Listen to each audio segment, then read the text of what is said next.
The whole story kicks off inside Duke Dane's castle, where the tension is already in the air. Right when Rest least expected it, tragedy ripped his airship out from under him, like the sky itself betrayed him. And then he races back to that same morning, when everything felt perfect, at least, that's what he told himself. Even with exile hanging over his head, he can't help smiling, because now he's finally free from duties and the tangled web of social obligations. Right then, his stepbrother Vargas snaps his name and calls him out. Rest fires the question, why's he out here all alone, with no one to be with him? Vargas managed a weak voice. I'm sorry, I couldn't stop my mother's schemes. Rest just realized his stepmother was the mastermind behind his exile. She wanted her own son, Vargas, to take over as the next head of the Dane family. But our boy didn't even mind, because this was his golden ticket out of that suffocating noble world. Vargas is drowning in guilt, because he's got a pure heart, and it absolutely wrecks him to watch his older brother get banished to that undeveloped wasteland instead of being sent to their mother's homeland. Rest gets the message. He's getting shipped off to Eldova Island to become its new lord, even though there's basically nothing there to govern in the first place. So yeah, that's what happens when his stepmother can't stand him. Vargas still wanted to help him with the ship and a few attendants, but don't worry, the rest told him. It's all good. It still didn't wash the guilt off Vargas's shoulders or quiet the worries eating at him. And Rest genuinely admires his younger brother, so he rushes in to lift his spirits, insisting that Vargas is way more fit to be heir than Rest ever was. Vargas thinks his older brother is just pretending to be brave for his sake, and that belief only cranks up his worry even more. But he had no idea Rest was totally okay with the exile and all of this. And the last thing he needed was sympathy. Vargas kept shoving it on him like he couldn't stop. Later on, Rest did it his own way. His maids had already whipped up a cake for his 18th birthday. And the moment he came back, every single one of them couldn't help but wish the Lord a delightful, happy birthday and let today feel extra special. Over the party and all that food, he finally lit up, telling everyone about his exile, then leaned in and asked, "So, what kind of Eldova is it?" The maids couldn't answer, they didn't know much at all. Kita and his butler laid it out in meticulous detail. Turns out, Eldova basically means. On the very far edge of the world lies Eldova Island, so deep out in the sea that the kingdom basically threw up its hands and quit even trying to map it. That's wild to even imagine, Lord Ristag getting exiled to a place like that, of all places. And Rest was totally fine with it. He even got a few men to back him up on the way, then they'd peel off right after confirming he made it to the island. Now Rest grabbed a final moment to thank every maid and his butler for everything they'd done for him up to this point. But it looks like they've already made up their minds to stick with him. Agni made his move. One by one, he claimed the men from Turin. And Fail then totally eat it, even though he looked weirdly thrilled about the whole mess. That made Agni feel like Fail was turning the whole mess into some kind of field trip. And with that thought in his head, everything suddenly felt calm. And he shoved in a ton of gear, even the kingdom's old survey papers gathered from past scouts. Everyone was buzzing with energy as they packed. And just like that, the plans for Eldova Island started clicking way better than anyone dared to hope. Right in that moment, the laborers panicked, thinking the ship was way too small to stash every last log and steel beam Lord Rest demanded. But the order came down, leave them right there by the pier, so they didn't hesitate. Yeah, it wouldn't be a lie to say we're dying to know, so what's he planning to do with all this stuff? By nightfall, Rest arrived at the pier and thanked everyone all over again for riding with him. Kita, his butler, swore that Lord Rest would never be alone. True to what they swore to his late mother, Lady Eliza, they vowed to stay by his side and protect the rest, no matter what. Now that her mom is back in his life, Rest can't help but feel like she's missed her more than ever. And remembers one promise he swore to her, never, ever using his powers recklessly. She tells Rest that his gift is an S-rank skill, crafting. And while he was completely oblivious to it back then at that age, she made it crystal clear. Watch out for anyone trying to twist his powers for their own gain and use his skill only when it actually matters. Now that Rest is exiled and dumped into a wasteland, he's convinced this has to count as the moment that matters, when it truly matters. He's sick of the talking and the nostalgia, he's done looking back. So he whips his head around, scanning for any watchers, until all he sees are his trusted attendants. Then he wheels his focus toward the huge logs and steel beams, lining them up for storage. Slips out while nobody's looking and bolts the second the coast is clear. Next morning, the laborers stumble out, then freeze in total shock, completely baffled. Where the logs and steel beams just vanished, like they got yanked into thin air. While the rest of the crew kept sailing, their journey dragged on for more than 3 wild days, until at last their voyage started to run out. The navigators blasted the news the second their destination was finally in sight. And he leans back, grinning like he just won everything, taking in the view in awe. At the massive hole in the cliff that guards the edge of Eldova Island. One quick look and boom, this thing was pure magic, just like Keita swore it would be. But the other men on the ship doubted anyone could survive in a place like that, because thankfully, they don't have to spend a second living here with the rest. But they have no idea how to face Lord Vargas and break this brutal news. They had no idea, yet it turns out this rest was the best they could have ever hoped for. The moment he finally touches down on one of the island's shores, a wild life packed with joy and surprise twists is waiting for us. Now, before we jump in, we've got to learn what gifts really are. A few people on Earth are chosen by God, and he hands them special powers no one else can touch. Since Rest lost his family name, he claimed his mom's surname, KRD, and charged forward under it. And he didn't waste a second. He unleashed his S-class craft skill right away. First off, he built a real, sturdy port right along the shore, so their future trips would be smooth and easy.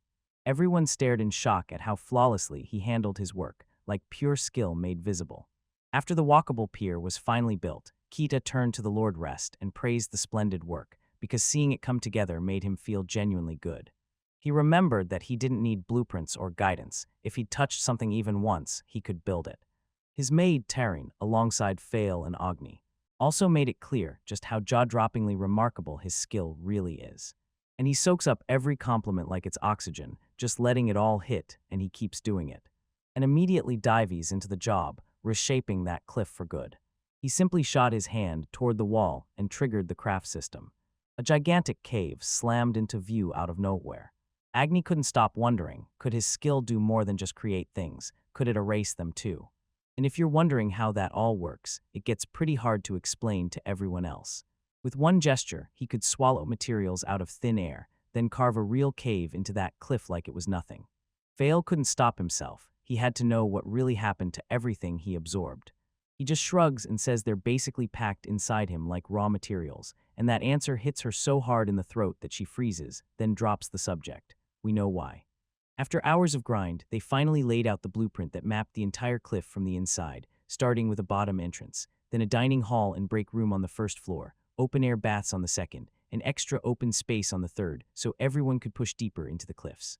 Rest was so careful about everyone's safety, and even so, he kept pushing himself relentlessly with his non-stop work. Agni's own lunch, his maid Tareen with her homemade sandwiches and soup, told him exactly when it was time to break, and that cozy spread was the perfect cure for his rest. And he dove into the lunch like it was his for the taking. Then the second he spotted a pickle hiding in the sandwich, he reached to pull it out. But Fail called him out for exactly what he was up to.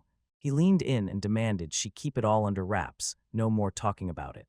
But Agni had already clocked it and marched straight to Lord Rest, telling him to stop being so damn picky about food.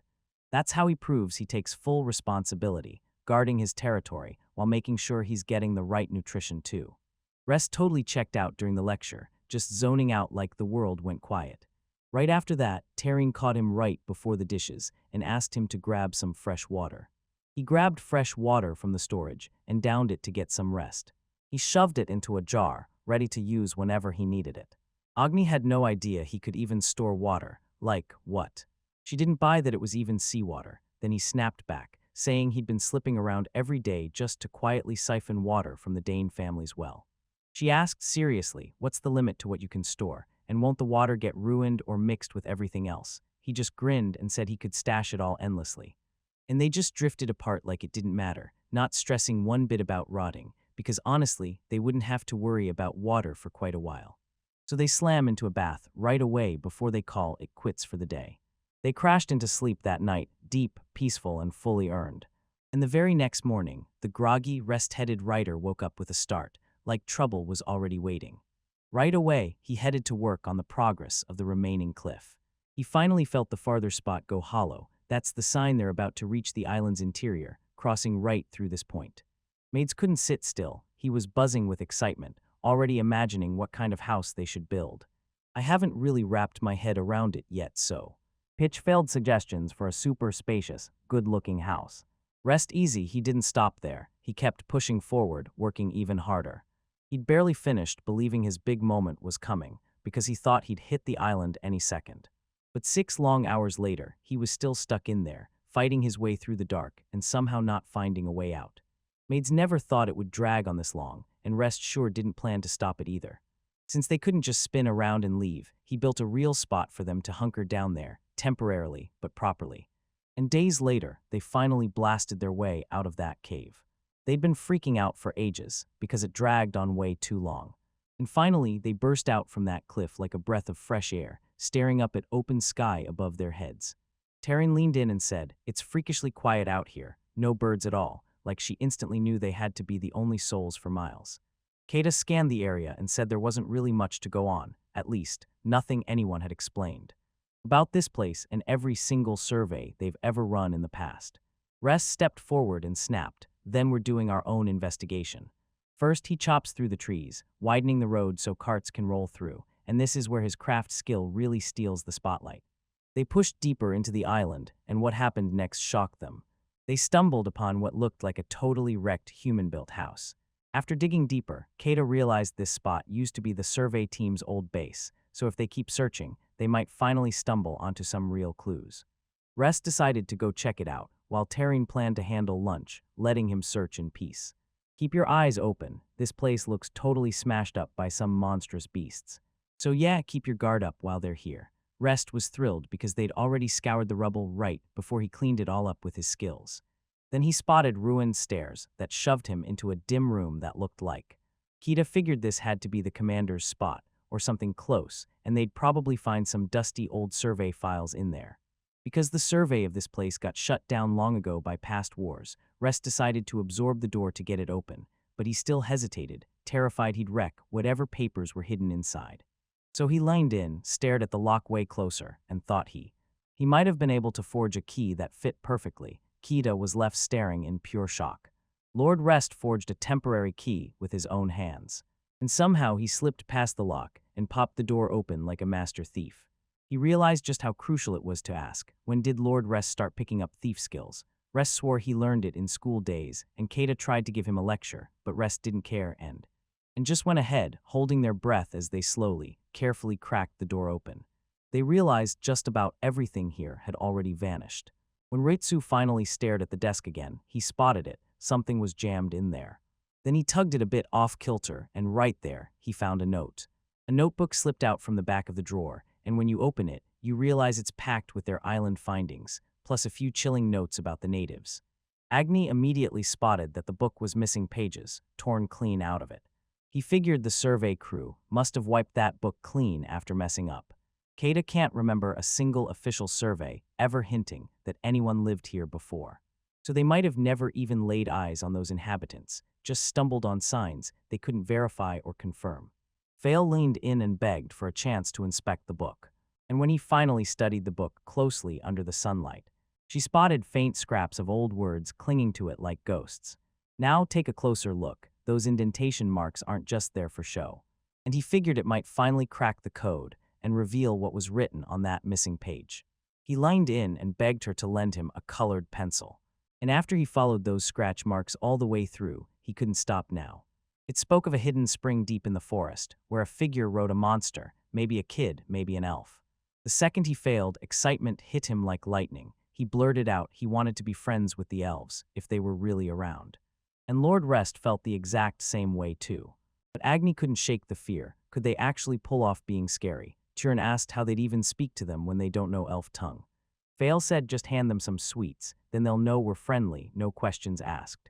You're asking the Lord to spill what he really thinks, so he drops the truth like the key to everything. Rest on the surface agrees with Vale's plan, but he pulls Kita aside and hisses that he doesn't want anyone panicking, so they'll move forward with total caution. With lunch ready on the table, they ditched everything for a moment and dug in. And once the maids finally slipped off to do the dishes, Kata was left all alone with the others. We warned that if humans ever planted forests here, elves would have a real problem, because they'd never just ignore intruders. People talk about elves like it's common knowledge, forest dwellers who live deep among the trees, sling magic way beyond most of what anyone else can do, and even the kingdom can't seem to strike a clean deal with them. He clung to one desperate hope. the final stretch of that survey had nothing to do with the elves, because it would slam the brakes on his mission to develop this land. For now, just in case, Kata decided to stay on guard at Forest Edge, while Rest tried to dig deeper into what was written in that book, unaware. Just moments away, and then, bam, unexpected guests were about to crash the party. Kita crouched low and measured the ground they use for their home's foundation, like every inch mattered. Rest was grateful for his help, and the moment Kata was done. Before he stacked anything on top, he locked in his foundation by mastering his craft skill first. Next, Kata hammered out brand new blueprints, stealing the best ideas from the other maids about how the house should be run, and once Rest finally racked up enough checks, he grabbed the blueprint and put every bit of his craft into it, then started building their house from the ground up. Yeah, then he saw the materials, and it was like they popped out of thin air, bursting into motion and whipping through the air like crazy. Hours later, he finally stepped back, finished everything up, and then told the maids their brand new home was ready. They built it right where that ruined house used to stand, and now they finally have a real, solid home. They won't have to worry about rain or anything at all. This place lets them live in comfort, no stress attached. When it was room time, Rest turned Kata's space into a full-on book fortress, packed wall to wall like a library. Taryn's room was basically a huge walk-in closet, spilling dresses everywhere. Vale's room felt like an attic hideout, packed with mischievous, playful charm. And finally, Agni bolted to her room. She barged in expecting anything, then froze, because her room wasn't just nice, it was the prettiest of them all. Surrounded by all those plush toys, he used his own skill to craft even more. And this idea hit him because Fail knew exactly what Agni craved the most. Agni didn't really wear her feelings on her sleeve. She kept the excitement locked inside, but her face was glowing with joy. And just like that, their home was built to protect everyone, right down to stable out back, and even wards around the whole place to scare off monsters, and the house's lighting was nothing short of brilliant too. It ran on mana stones, but because they were rare, they hoarded every single one, then set them in key spots like the kitchen. Agni felt truly grateful. This would level up his cooking like never before. After that, Rest leaned in and grilled Kata, so what happens next? With most of their cotton and linen already burned up for everyone's rooms, Kata finally snapped that they had to sail to the nearby towns, right now, to restock. Rest swears it's the perfect move. And once exile hit, he could finally spend every coin he'd been given. But he's laser-focused on tracking down something nearby they can trade. Kita gets why, and with that out of the way, it's finally time to eat. Everyone crowded into the dining hall, heads bowed in gratitude to God, then dove into the meal without wasting a second. Rest was genuinely grateful to everyone for jumping in to help and for showing up with him for dinner. Tonight, Taryn served up a steaming bowl of tasty chicken and vegetable soup that hit every perfect note. Agni served everyone a single mission: finish the job, wipe out every last bit, and leave absolutely nothing behind. And when everything fell apart, the reminder hit Lord Rest: don't be picky this time. But Rest kept missing him on the pickles, and Kata snapped, "You won't grow if you're always this picky." The very next morning, he leaned by the window and soaked up the sunshine, loving every second of the fresh weather. Then, out of nowhere, he spotted a weird little ball of fur skittering around his house. That thing was so colossal it made their safety feel like a gamble, so he snapped into action, called everyone right away, and told them exactly what he saw this morning. He spotted those little fluff balls perched on Fail's head and teased that the thing looked exactly like them, only absolutely bigger. Fail sounded genuinely shocked when he actually picked them up to re-explain, because he'd found them while doing laundry, and he was convinced they might have gone missing. Agni squinted at them hard, and one wild thought hit him. Are those fluff balls actually tiny baby chicks they're hiding here like they shouldn't be? Shouldn't? Just then, a brutal screech tears through the outside air. And when they peered outside, Rest's eyes locked on that same fluffy monster from earlier, and Kata remembered it like it was from his adventure days. That fluffy little thing, it's actually a cockatrice, and it keeps hunting for its chicks, like it can't stop searching. So even though Agni didn't want to, they were forced to let the chicks go, and they slipped right back to their parents. They figured it would run off, but nope, the stable ended up becoming its home, and it built a whole nest right there. Rest stares at the cockatrice's moves and realizes it's acting like it's terrified of something lurking nearby. And just like that, something crept up behind them. Kata's instincts kick in, he snaps into action and orders Lord Rest to pull everyone inside the house, just in case, while he... It's all about that wolf closing in on them, getting closer by the second. Don't stress, did Wolf really chase that cockatrice all the way here? So yeah, he'd better build a cage, but Kata steps in and shoves him to back off, saying he'll take care of it himself. Little did they know the wolf wasn't the nightmare to fear, because while they were still on high alert, things were about to take a turn. The wolf just strutted ahead and yawned like it was the gentlest beast alive. The beast looks brutally battered, its key dimensions are dangerously weakened. And it also dragged someone along for the ride. They knew it was urgent, so they hauled the boy inside and told the maids to get everything ready for a medical emergency. Taryn took a hard look at what happened, no serious wounds, so they didn't have to panic, and she casually said her medicine skills were locked in because she'd studied it. Rest promised he'd craft anything she needed, then slipped out for a bit so she could properly examine the patient, but Taryn guessed it was a girl, then she corrected him. No, it's a boy, and Taryn couldn't help wondering when and how she figured it out. Taryn blurted out, all flustered, that it was only this boy's clothes, clean and seriously high quality. And the way his ears stick out has everyone thinking, yeah, he might be an actual elf. They cracked the elf language problem straight away, thanks to Kita, because he'd picked up a bit of it back when he was an adventurer. Which still lets the patient get fed, and Agni raced off to whip up a steaming bowl of soup. The maids handed him soup and teased him nonstop, laughing that they better not have to deal with another picky eater, like Lord Rest. Right then, the elf boy jolted back into consciousness. Then he jolted awake and found these bizarre strangers staring him down. That confused little elf blurted out in human language, "Where es falshi?" They caught what he meant about the wolf, so Rest answered right away. He's outside, stuffing his face because he looked starving. He stepped forward, introduced himself as Rest, and told them he'd only just arrived, freshly named the new lord of this island. He cornered the elf boy and demanded, right there, to hear his whole story. The boy lined in and introduced himself, I'm Cordico. He even stomped onto a slate of flowers right outside the village, and if an elf touches it, poof, all their magic power vanishes. Kata watches the boy's hand slowly blacken, and he's dead serious. For elves, magic is their lifeline. Lose it and you lose everything, even life itself. Cordico warns that if anyone comes near him, they'll get cursed too, so he storms out of the village, determined to keep his doom from dragging anyone else down. Rest had never once heard of anything like that in school. Taryn said it might be an allergy, triggered by the pollen from that very flower. Kata can't shake the feeling that this is exactly what's going on.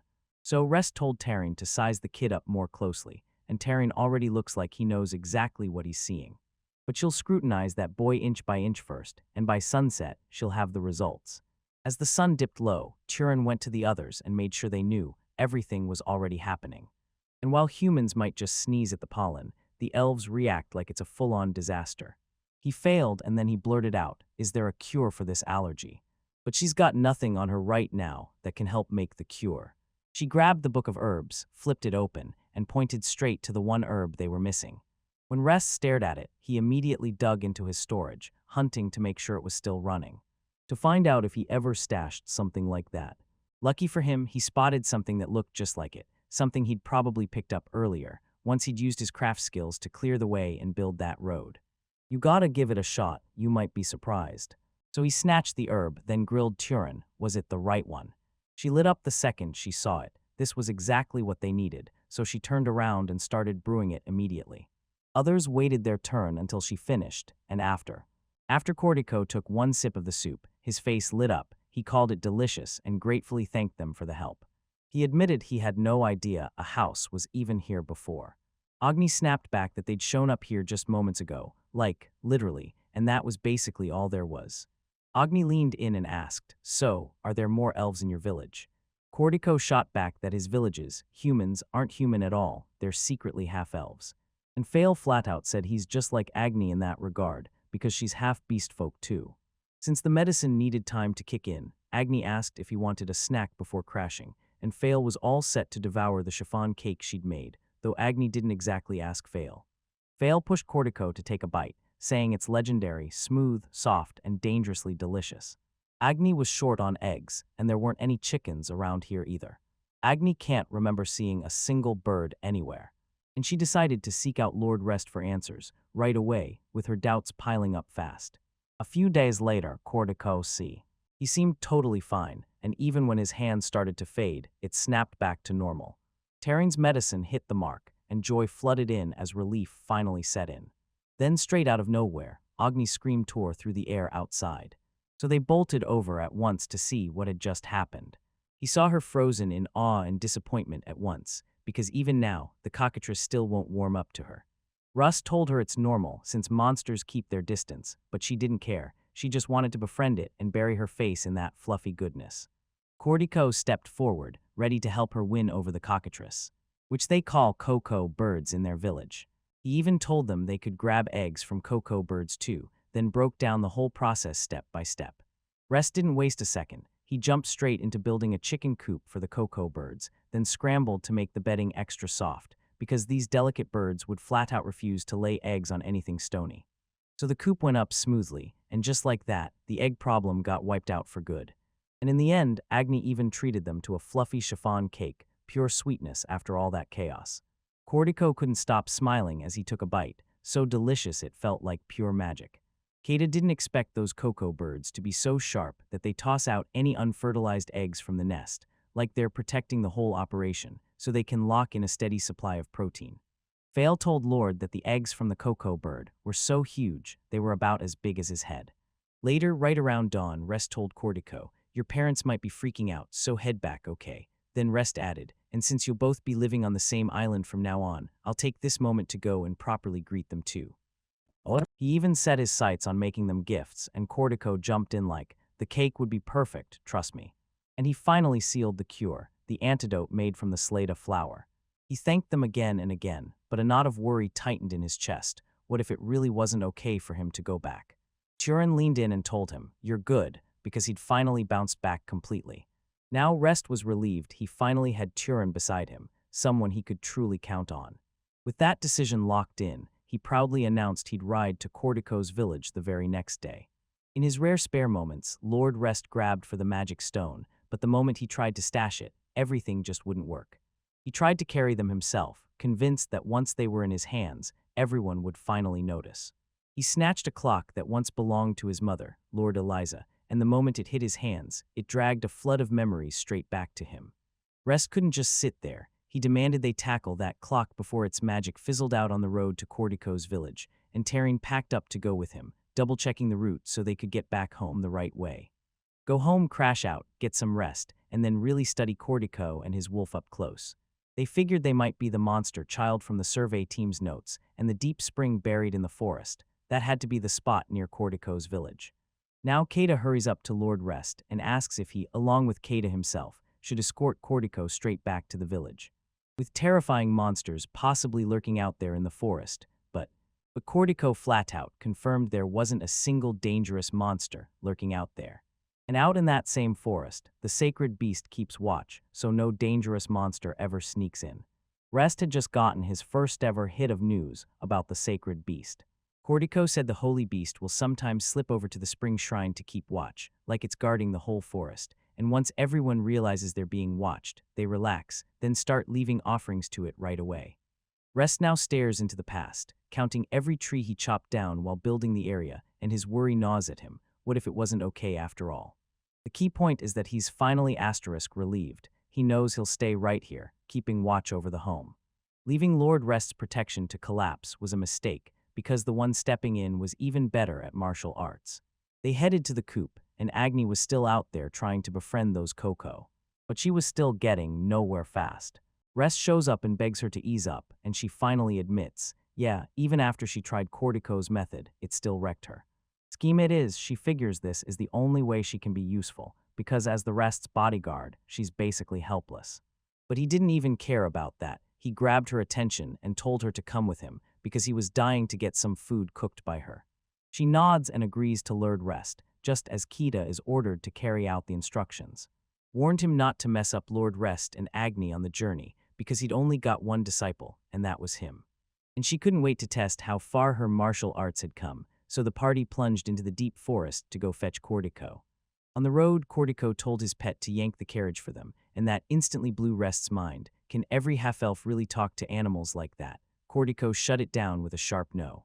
Only his family can do it, which is exactly why he used to be the best animal keeper in the village. Later on, they pitched camp outside because reaching Elf Village was a long, brutal stretch. And Fail kept watch over them all night because she's a fighter you can always count on. Next morning, she jolted awake, grabbed Agni's attention, and told her she'd just spotted a fluffy creature lurking outside. And because Agni couldn't resist fluffy creatures, she just had to check it out immediately.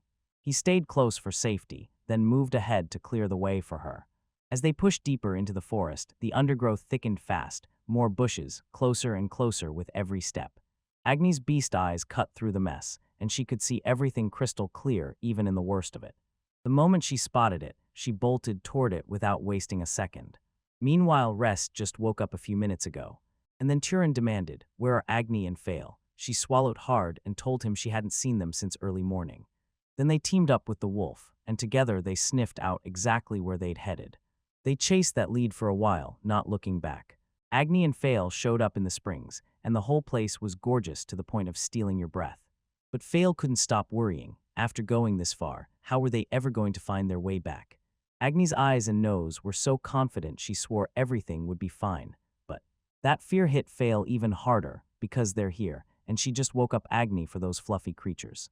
Before long, Agni caught a strange scent in the air. A foul, beastly stench slammed into her nose out of nowhere, making her gag instantly. They couldn't resist, so they went to see what was up, and within seconds, Fail spotted something moving in the bushes nearby. Fail froze as the stench hit Agni so hard it nearly knocked him out cold. And she was desperate for a break, and Fail had no idea Agni's condition would spiral into something this brutal. That's when her stomach dropped. What if a monster is lurking behind all of this? She swallowed her pride and apologized, admitting she was the reason they'd trekked all the way here. She just wanted to lift Agni's spirits, because she could tell the cocoa birds still hadn't warmed up, no matter how hard they tried. Agni thanked Vale for remembering her and told her she was about to. She wanted to train those cocoa birds to serve Lord Rest, and Fail knew that cold, especially how badly Agni wanted to be their friend too. Agni can't deny it, then Fail jumps in, praising her like, "You're super reliable already, and your cooking's amazing too," so Agni just feels even more convinced she's already incredible. Agni keeps calling herself a failure because she can't protect Lord Rest when trouble hits, especially since she's not good at martial arts, even though she's a half-beastman. She blurts out that she has an older brother, complete opposite of her, and somehow he's brilliant at every single thing a proper servant is supposed to be great at. She's just clumsy as hell, and you'd bet she's one wrong move away from getting kicked out. Only after Lord Eliza praised her cooking did Agni's nerves finally melt, and she started serving as a maid with confidence way better than before. Suddenly, Fail jerked his head toward the bushes and confirmed there was something real hiding back there. And right then, Rest and the others burst in too, after chasing down Fail and Agni, and Fail's face lit up the moment he saw them. And right then, something burst out of the bushes and charged straight at them at full speed. She told everyone to speed up, then hurried back, grabbed the moment, and stepped right in front of Agni and Fail. And the beast with a horn slammed to a stop right in front of them. They'd heard of a horned beast from way back, and now it was closing in before them. They call them unicorns, sweet and gentle with women, but vicious and merciless to everyone else, and every year more people end up dead from their rampage. He can't shake this uneasy feeling about what's happening, because based on what he knows, that unicorn totally hates him, until Cortico suddenly yells that it's the holy beast he mentioned earlier, and the whole thing hits like a shocking twist. Rest tried to press Cortico, "Are you sure this holy beast is really a unicorn?" But before he could finish, the beast suddenly blurted back, correcting him, "No, I'm not a unicorn, I'm a unicorn." Rest got totally blindsided when the situation flipped, and a monster actually opened its mouth to talk. Then Unicorn snapped and said unicorns are mindless monsters, just casually wasting the lives of innocent people for no reason at all. While they run wild, the unicorn in question stays sharp and grounded. He doesn't go around attacking anyone for no reason. And just in case that unicorn even notices 2 or more women at once, he's still determined not to let his imagination run wild. And honestly, that twist came out way more unexpectedly than I thought. Then Unicorn admitted it had been stalking the girls in Agni from a distance, watching them stumble, and getting completely bewitched by how gorgeous they were. But Turin can't help but say the unicorn was totally spying on them with those mischievous, naughty eyes. "You got it," he's a corn denied, and he's definitely not some vulgar-minded jerk. But everyone pretty much knows it's out in the open now, so yeah, Rest tells Cortico the holy beast can actually talk.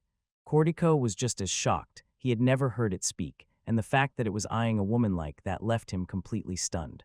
Unicorn clocked Cortico as the elf from that village, leaned in, and demanded he keep it secret, because if word got out, it would shatter his mystique as the holy beast.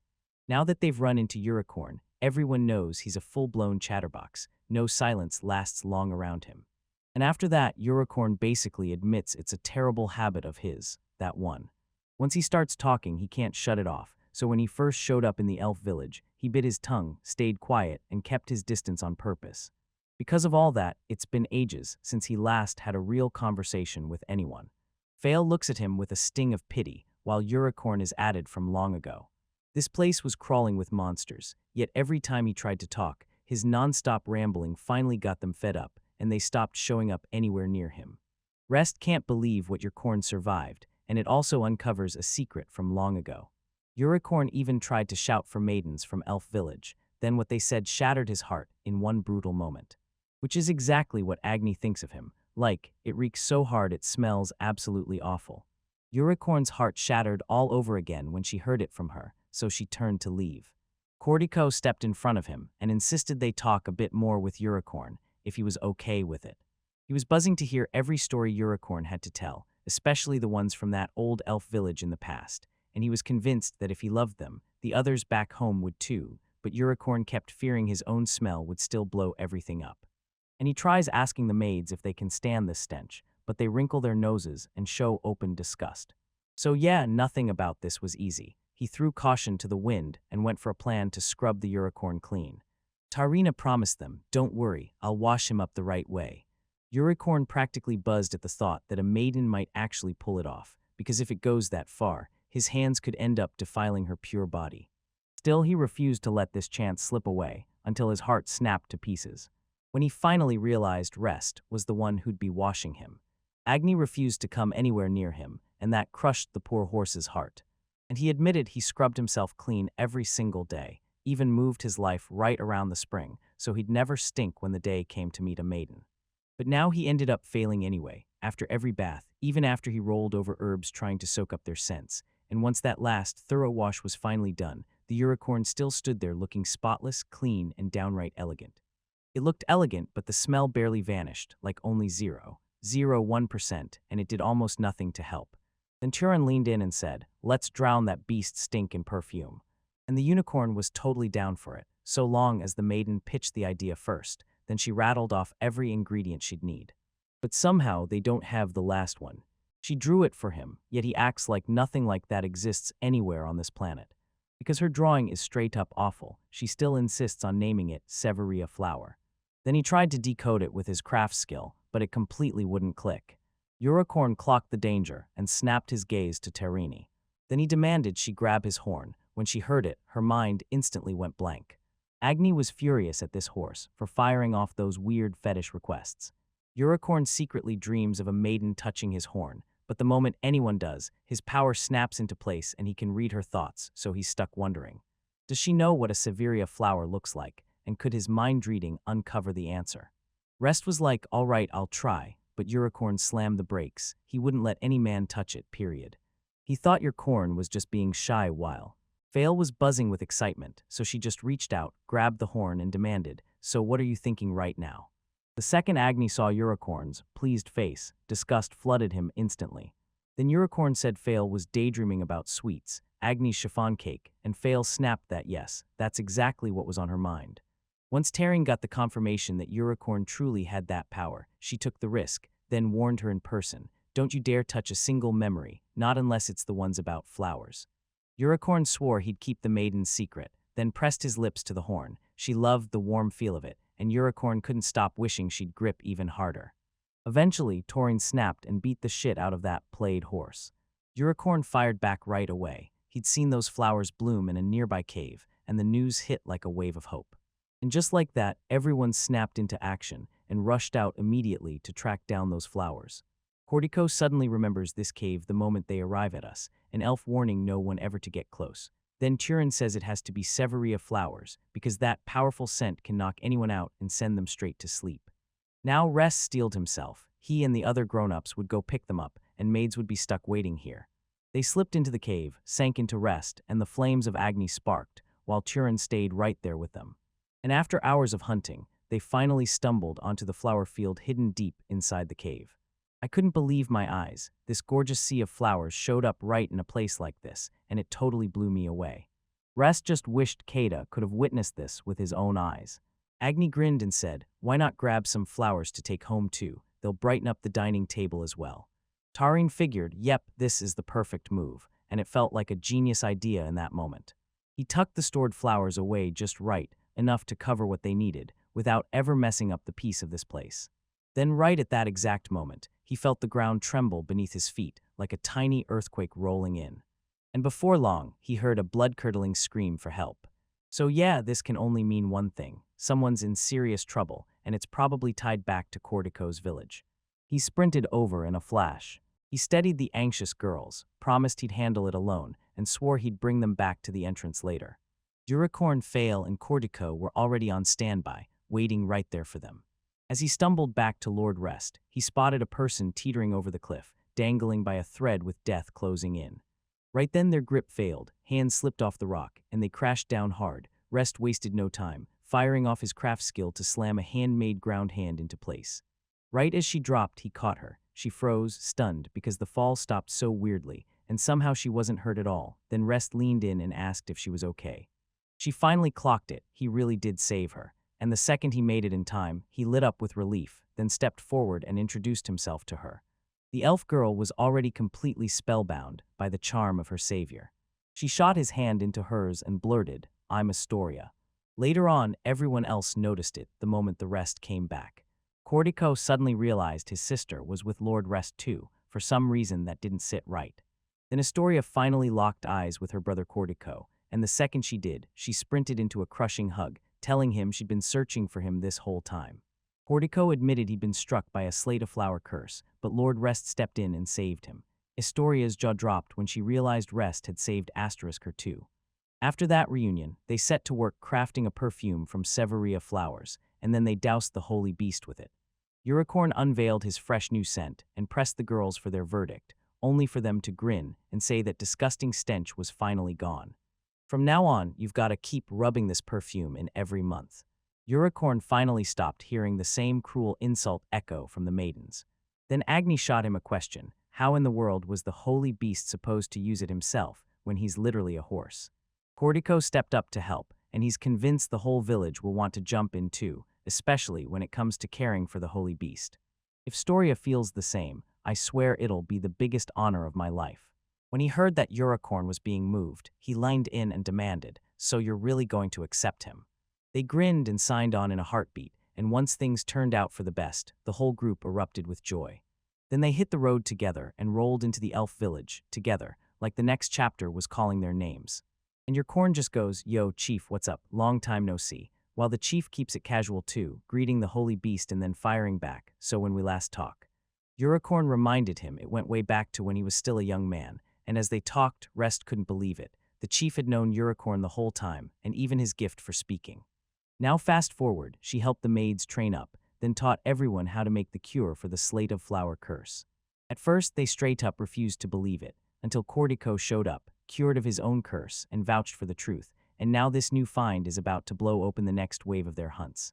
They thanked Lord Rest nonstop for everything he'd done for them, and he was so easy to talk to that he even told them to count on him, letting them help if they ever needed support again down the road. Cortico rushed over and greeted his father, and their reunion lit up with pure happiness. And Rest's hard work finally paid off. Once both the holy beast and Cortico were welcomed into the village, everything turned around. It freaks him out. What if one day he ends up facing his father too? Monet told him, "This island already belongs to you, so stop stressing about anything else." Rest finally exhaled, because that news didn't just land, it lifted something heavy off their chest. From that day on, he vowed to give it everything, every ounce of effort, to properly carry the weight of being this island's lord, starting with one big mission, a serious, formal meeting with the elves. But before all that, Astoria snagged him and practically begged, lunch, praying he'd drop whatever he was doing and join them. Rest caught it she ditched her usual outfit for something way more casual, and he realized he'd never clocked her beast ears before. Then she leaned in and told him, straight up, she was a beastkin. Which left him utterly baffled, because she was Cortico's older sister. She hauled them straight home, and while she did, she told her story, how she drifted ashore on this island by pure chance, and the villagers rushed in to save her. And especially Cortico's family, they welcomed her like she was their own daughter, and that's how the rest learned even more about her. She's from the Beastkin country, the Gora Empire, and that alone changes everything. Astoria swore she was really the Empire's third princess, but once she ditched the engagement, she vanished in the dead of night. Honestly, it kind of checks out, because loads of people treat political marriages like the smart move. She said she'd rather live on her own terms, fall for someone she truly likes, and marry them. Rest finally gets where she's coming from, because he showed up here for the same reason. He's chasing freedom too. Out of nowhere, she just straight up asked Lord Rest to marry her. This hit like a curveball, unexpected for him too, and absolutely wild news for his maids as well. While Astoria looked dead serious about it. He backed off a bit, then pressed her. Did she really mean it? A real marriage, the for-life kind? And right in that moment, someone burst in shouting, "Wait up, you guys." He snapped around and spotted the guy who'd interrupted them, closing in fast. Church showed up, announced his name, then Van snapped, demanding how anyone could dare lay a hand on his precious sister. Astoria lunged in front of her furious brother, trying to cut his rage off at the knees. But he grabbed his sword, told her to stay out of it, and then threw down against Lord. "Lord, let's settle this duel right now. No delays, no mercy." Back home, the rules were brutal. Only the strong earned a marriage, so he had to test it to find out if weak Rest was strong enough to claim his sister. Vale couldn't swallow a single insult aimed at Lord Rest, so she stepped up and declared she'd fight Van herself, standing in for Lord Rest as his servant. Van warned her, "Don't blame yourself if you get hurt," and just like that. Then both of them stepped into position and faced off for the duel. Rest and the others begged them to stop. This was too dangerous, and they could get killed. Vale just kept needling Van, telling her to surrender before it was too late, and Van challenged her to throw herself at him from anywhere she wanted. Vale didn't give him a second to breathe. He lunged straight at him like a storm. Then thud, a brutal sound crashed through the air, and everyone in the gang went pale, staring at what they feared had happened. Van got absolutely wiped. No battle, no resistance. He didn't even get a chance to fight back. Vale had an easy win. Van just needed a moment to catch up. She tried to make sense of what just happened, but Vale reminded him she'd warned him about it already. We all know Vale is Kata's only disciple, and since nobody can outfight him one-on-one, his disciple is gonna be just as brutal. Vale's rage finally fizzled out, and he thrust his hand out for Van to grab, straight up, but right when you thought it was over, even that rude beast guy suddenly snapped and turned dot. He stayed calm and sweet, and then practically begged her to marry him. And just like that, the whole mess got even more tangled and deadly. And everyone around them keeps whispering the same thing: these siblings aren't right, and something's seriously off. After that, they rushed to Cortico's place, and a crazy story kicked off. Historia threw in a rushed apology to Rest right after that shocking proposal, because it wasn't logic driving her, it was pure feelings getting the better of her. Russ chuckled and shrugged it off, but then again, Van was all locked in on one thing: becoming Vale's apprentice. He couldn't tell if it was real or just another bad sign, and told him it was totally okay to stay just friends. Van practically felt relief hit him like a wave. And in the next breath, he declared himself her self-proclaimed apprentice, even demanding she be called Master from now on. Agni instantly sensed this conversation was veering off the rails. Then Turin cut through the noise and said, "Look, it's just great to see we're all good with each other." Cortico then pulled Rest aside and begged him to stay over tonight. His own father was asking for the same thing too, as he was desperate to repay the children's savior with real, heartfelt gratitude. Rest didn't want to come off rude, so he took the offer and accepted without hesitation. Cortico jumped at the chance, because this time, he'd finally get to stay with his big sisters too. Then out of nowhere, Unicorn stepped in and flat out said he wanted to stay the night too, especially if it means slipping in with those maidens. And he had a whole lot to say to them. No way he was resting. Rest figured it'd be awesome to get the chance to hear stories about the holy beast. But Unicorn wouldn't lift a finger for some random guy. This offer was only for maidens, so everything else just went dead quiet. They glanced around and the other maids just shrugged, said let's call it a night, and bid them a warm good night. The cursed holy beast got stuck with guys like Rest and Van, and the guy who hated beasts had to scrub up and bathe with them before he finally crawled into bed to sleep. The very next day, Rest cornered the village chief and peppered him with questions. What was this island all about, how long the village had been here, and whether outsiders had shown up more often back in the day. After those answers came in, Rest leaned in and told them his whole story, how he ended up here on this island, and how he became its lord. He found out this village wasn't pure. It was packed with mixed-breed folk the pure-blood elves once threw out. Both sides have been through hell and back, and it shows. And Rest leapt in with a huge thank you for letting him hear their story. Then he asked the villagers to help him investigate the island, and the village chief gladly agreed, like it was no trouble at all. Then Rest hauled himself to Astoria and told them he wanted to inspect the cove where the old explorers once landed. So he asked her to guide him, and she agreed on the spot, no hesitation at all. Then Van says, "Oh, by the way, this place also has a really nice spot to swim." Turin shoots them a reminder that they need to head back soon. Keita would freak out if they drag it out, you know. Rest nods along then. Cortico tells Keita, "I'll let you know I'm running late, so you can rest and check out the cove first." He wanted to do it to thank him for earlier, but Rest refused to leave Cortico out there by himself. Just then Unicorn stuck his head in and demanded, "Are you talking about a maiden?" And Agni snapped, furious at this so-called holy beast for acting so unholy. And then Unicorn steps in, insisting on going there to meet that maiden named Keita, but it's a total mix-up. He fired off an order to Cortico to hop on his back right away, because Unicorn could zip them there in the blink of an eye. Agni drops the misunderstanding for good and tells dear Unicorn, handle Cortico on the way. Her sweet words turned the Unicorn to dust in an instant. He shot out instantly, dragging Cortico with him, and now the whole rest of the gang hit the road too, racing straight for the cove immediately. They burst up to the cave entrance.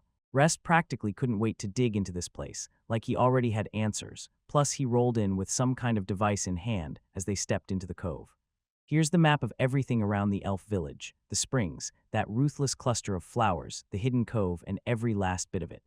As night loomed ahead, they struck torches and lit lamps to cut through the darkness. Only then did he realize the entire area felt like a maze, like it was daring him to get lost. Vanna shot him a confident grin and promised, "Don't worry, I've got this place figured out," and led them right to the spot he'd pointed out, the lake ahead. The second it started, everyone got transformed. No waiting, no hesitation. And it was Taryn who pulled it off. She made those swimsuits for everyone. They didn't even hesitate. Once they hit the water, they sprang in and started swimming full speed, while everyone else was busy soaking it all in and loving every second. Taryn jumped in to help Astoria fix her outfit, fussing over every detail like it mattered more than anything. And she hurried up to Rest, fishing for her honest thoughts on how she looked. Restet leaned in and told her, "You look amazing," and then teased that Agni looks just as fierce in her outfit too. Historia leaned in and asked Rest, "Why don't you swim with the others?" Rest says he still needs to wrap up the surveying first. So tell me, does she have anything she can do to help him? He asked her and Agni if they could jump in and help with something. They plunged into the water, cruised around for a bit, and finally hit a spot packed with fish swirling everywhere. So many fish got sucked up here, dragged down by the tiny vortex lurking beneath this cove. Rest can't shake the feeling that some mysterious power is messing with the mechanism of this place. So he chose this moment to dig deeper, pulled out the exact device he'd brought for the job, and got to work. Agni leaned in and demanded to know what it was. Rest shot back that it's a space magic detector he snagged from the village chief. Turns out it was from the old survey crew, but it was busted beyond use, so they had to ditch it. Then Rest casually fixed it with his expert craft skills. He went on to say that those explorers ended up staying here, stranded from the main team, when sudden orders forced everyone to turn back. Now he told Agni to hook up the detector so he could blast in and grab the readings. Historia leaned in and told him Cortico wasn't just some random name, she was the descendant of that research team. That's why he could move right up to humans without a fight, and why the villagers welcomed them with open arms. Earlier on, he told himself the elves would still play it safe around royal types like them. When he finally heard why half-elves were getting hunted, it was brutal. Purebloods hated mixed bloods, convinced they'd ruin their pure lineage, so for years and years they kept grinding half-elves into slavery. Soon they started getting persecuted off, but their arrival on this island let them dodge discrimination and finally breathe free. So there's no way he can just waltz in and declare, "I'll be your lord," like it's that simple. He's learned what freedom really means, because he came chasing it himself, and he'd never strip it from them just to play king and take control. And even then, he couldn't figure out how to live without ripping each other's lives apart under his rule as sole king. Agni and Astoria figure it'll all work out because they trust Lord Rest's kindness. He always looks after his people. He shot them a grateful nod and thanked them for all the praise. Soon Van and Fail came barreling back with a haul of fish they'd just caught. Tareen and Agni geared up the grill for the whole crew. then capped it off with a downright mouth-watering fish feast. Van leaned in and asked Rest, "So, did that device I brought net you anything?" Rest muttered that this cove's magic feels way more intense and way more dangerous than the elders ever warned him. So yeah, they've got to go tell the elders later. After they finished eating, they wasted no time and decided to go back. When they finally rolled back into the elf village, the village chief grabbed their attention and thanked them, thanking Rest for the check and the cove for getting them there. And just like that, they finally got their shot at living in peace as Lord Rest's subjects. Rest asked, "Is it really okay to decide something this huge so fast?" And the village chief snapped back. They already got chased out, nowhere left to go, so when they arrived, they had no choice. So yeah, he's always stayed ready to either serve whoever rules this island next, or swing back with steel if some tyrant tries to take it. Trust me, he'll never be the one to turn into the tyrant. And the village chief knows he's got nothing to fear. This time, the worry won't even come close. Hand in hand, he met their brand new lord and locked in a handshake like, "All right, let's go to work together." Astoria and Agni lit up at this turn of events, because it meant they'd get to team up and play together again and again. Meanwhile, Cortico shot through the skies straight to Rest's house, flying over Unicorn like a bolt of lightning. And once they finally rolled up, Unicorn thumped onto the ground, then crept toward the mansion at a slow, deliberate pace. Unicorn was practically buzzing to finally meet Miss Kada, and Cortico was stunned that the whole trip was over so fast. Kada already sensed them, so he stepped out himself and greeted Cortico with a sharp, confident nod. Unicorn clocked it before you did. Lord Rest wasn't there with them at the same time.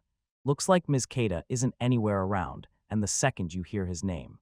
Kada leaned in and demanded, "What is this?" Then proudly declared, "Yeah, I'm Kada."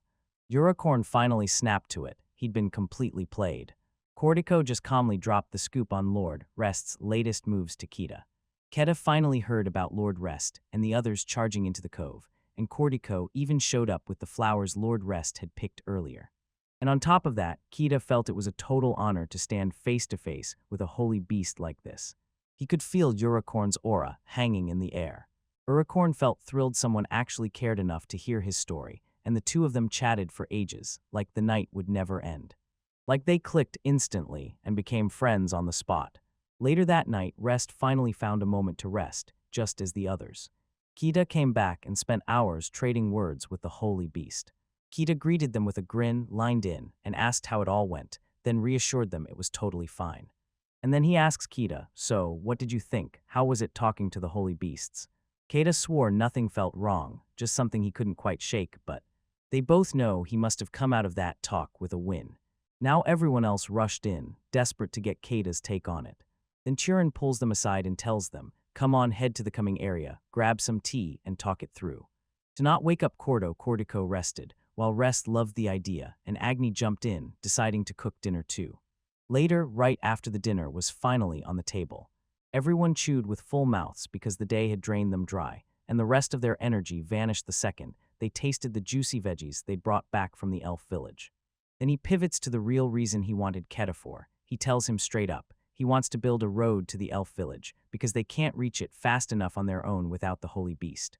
And it means they can zip back and forth between the village and home, grab fresh vegetables anytime, and head out to meet Van, Astoria, and Cortico with zero worries. He kept bugging Kata, begging for advice, one little bit at a time.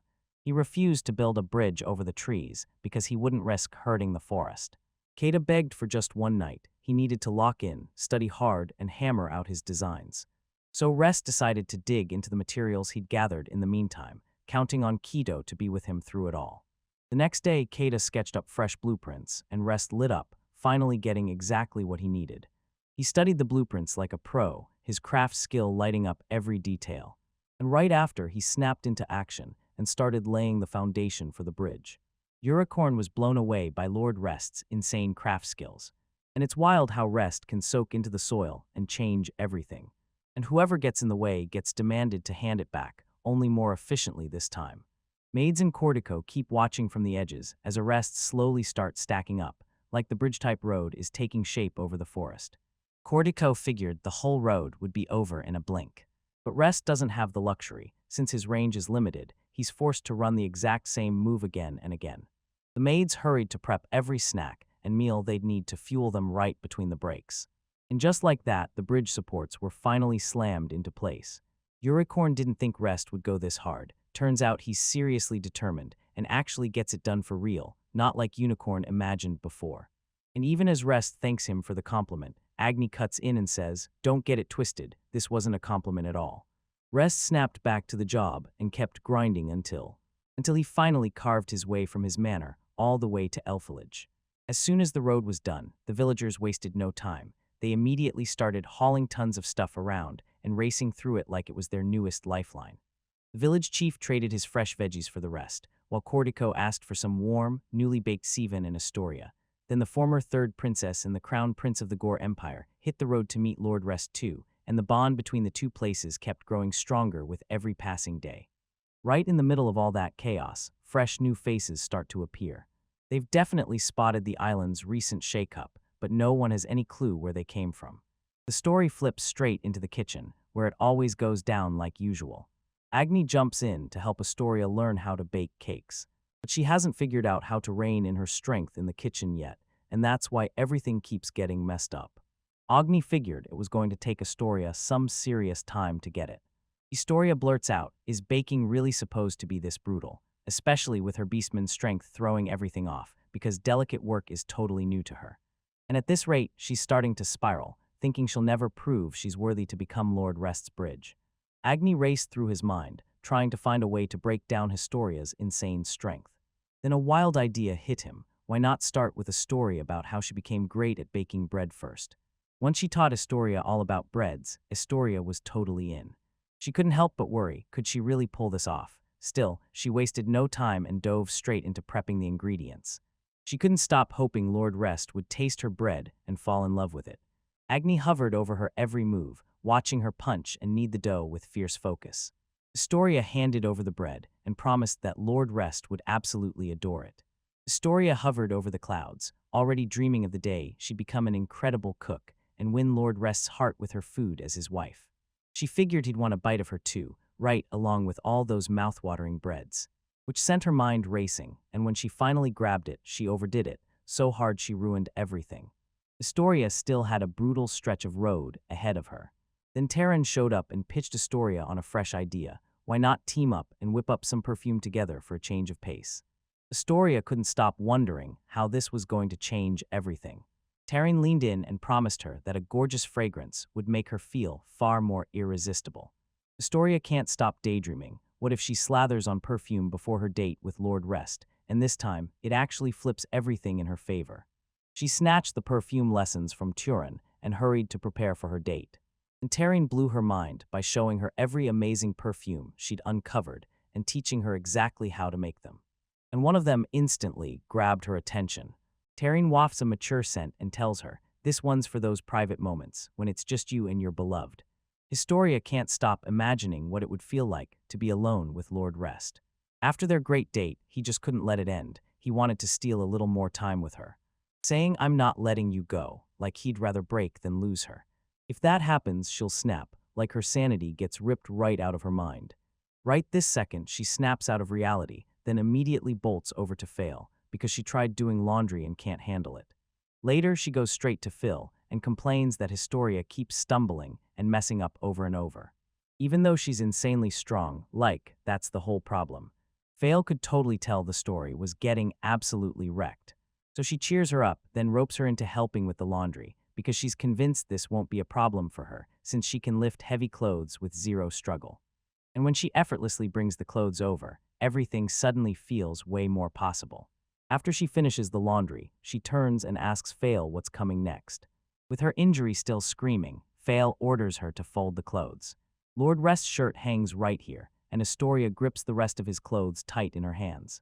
Then he pictures it all over again, stripping off his sweaty clothes, and it sends her imagination spiraling straight into lewd thoughts. She finally snaps, tearing Rest's shirt clean open with pure, uncontrollable strength. She drops straight into a wave of crushing guilt for ripping Rest's clothes, and just like that, everyone else swarms in to lift her spirits. Telling her not to stress, Rest wouldn't get furious over those ripped clothes, because he could just patch them right up with his own skill. Right then, Lord Rest rolled in, and the moment his nose caught that mouth-watering scent, you knew dinner was being cooked. The second Astoria spots him, she goes rigid with shock, and she shoves him to ask what's wrong. Nope, she insists it's nothing, but then Taryn spills everything to him. Historia is panicking because she can't do anything that actually helps. Rest tells her she's the princess of the Gar Kingdom, so he shrugs off the fact she can't cook or do laundry, while Taryn gets it right away. A maiden's heart isn't judged by chores. Who would even bother doing anything for the guy you love? Rest was totally clueless until she told him straight. Yeah, it's true. Every girl wants to make her beloved feel adored, and it shows in how she treats him. As soon as Van realizes his sister's imagination runs wild with that kind of strength, Fail cuts in with a new problem. Astoria's utensils crack way too easily, so they'll need fresh ones that won't break. Rest sat there thinking it over, and Agni nodded right along with the plan. If Astoria kept practicing at that pace, they'd burn through every pot and utensil before long. Rest figured that if they wanted real sturdy tools, they couldn't rely on wood anymore. They'd have to forge them with stronger metals. Kata quickly blurted that mithril might be the key, because Astoria's beast strength could tear through anything. But Rest can't shake the worry. This kind of ore is rare, and it's worth way too much to take lightly. Kata admits it outright. Finding the answer won't be easy at all. Then Van snaps back to a memory and spills what he overheard about mithril in his old village, telling everyone the village chief might point them straight to it. So Rest decided right then to march straight to the elf village and hunt for mithril. Taryn spins a tale that's totally giving date night vibes because she's about to team up with Lord Rest. And so they tore down the road built just recently, straight toward the village of elves, so Astoria could keep moving forward. She keeps pushing forward, chasing the exact kind of bride she's dreamed of being. Kata took the reins of the carriage, and the quiet comfort in the back practically whispered, "This can feel like a date." Astoria lit up, finally alone with him. And her brother Van didn't tag along this time, so they'd finally have the privacy they needed. Turin said she had other things to handle, while Agni just jumped in, busting his butt to prep a bento and handing it straight to Astoria. Even though Fail was right there with them, it didn't stop Tess from getting hyped for the trip ahead. He snapped, asking why Kata tagged along when it was supposed to be a date, only for Kata to grin and say they're going to investigate mithril, because it isn't just any ordinary metal. Don't overthink it, these guys aren't plotting anything big, they're just gearing up to make some cookware. Kata snaps him back to reality. One plate of mithril can stretch an entire month for a family of 4 in pure luxury, and if they can dig it up, that stash won't just save them today, it could flood the island with funds and secure its future for generations. But Rest wasn't buying it. She shoved the rest aside and dove straight into food with the girls, nodding along as Kata talked. Once they finally step into the elf village, Rita finally bumps into Cortico's father and grills him about mithril. He fires back that he's heard mithril is hidden in a cave somewhere in the cove, and now that they finally have a real lead, Rest decides to go check it out. Mithril was famous for one terrifying trick: it could repel magic, so elves couldn't even try using spells to explore it, making the whole thing brutally hard. Rest sprinted through the wilderness and finally hauled himself all the way to that cave with Astoria. And the pitch-black air hit him like a challenge, like this whole place was daring him to prove he had guts. Astoria didn't even know what that test was. Rest leaned in and told her it's basically a game. Step into a creepy mansion, get chased by fake ghosts meant to scare the customers, and when she heard it, her eyes lit up because she found the idea insanely interesting. Until Fail suddenly realized this prank wasn't funny at all, she was genuinely terrified. As they pushed deeper ahead, the light started to die fast, so Rest grabbed Astoria's hand and asked her to hold on tight, and because it was him, she obeyed on the spot, no hesitation, not even a second. She kept a tight grip on his hand, careful not to crush him by accident. He flashed a confident smile, telling her, "Don't worry, everything's going to be fine," like he truly believed she'd give it her all. He found that idea downright intriguing, so he leaned in and grilled Lord Rest out of sheer curiosity. Did he have any girlfriends back when he was at the academy? Rest shot back that he had a whole stash of them. Kata's left reeling, because he has no clue what Rest used to get up to back in his school days. First he's acting like a pickpocket, and now he's somehow living on his girlfriend's past experiences. Fail is absolutely blown away by how insanely awesome Lord Rest was, and how wildly popular it got. But Kata just can't shrug it off. Rest told him it isn't that strange, since he's a noble. But Astoria, shaken by that story, can't help but squeeze his hand way too hard the moment he calls her out. She apologizes for the grip, then he tells her to drop the worries and just enjoy exploring, because they're here now, so they might as well soak it all in. They pushed deeper into the caves, and Kita called it the second they finally hit the exact spot they'd been told about. So word reached him that, when elves tried to twist their magic into a path, Right here, their magic just died out completely, proving, once and for all, that mithril is powering whatever's hidden in this spot. He took a shot at it, trying to soak it up with sheer craft skill, and it instantly yanked a huge chunk of rock right from in front of them. Rest can't believe it. His skill hits perfectly, even when it's tested on mithril. And the storage skill loudly proved it. He'd actually swallowed some mithril right along with the dirt. Historia was left speechless. Fail noticed the rocks hiding it. Another cave sat right behind them, and it seemed like everything had just gotten swallowed.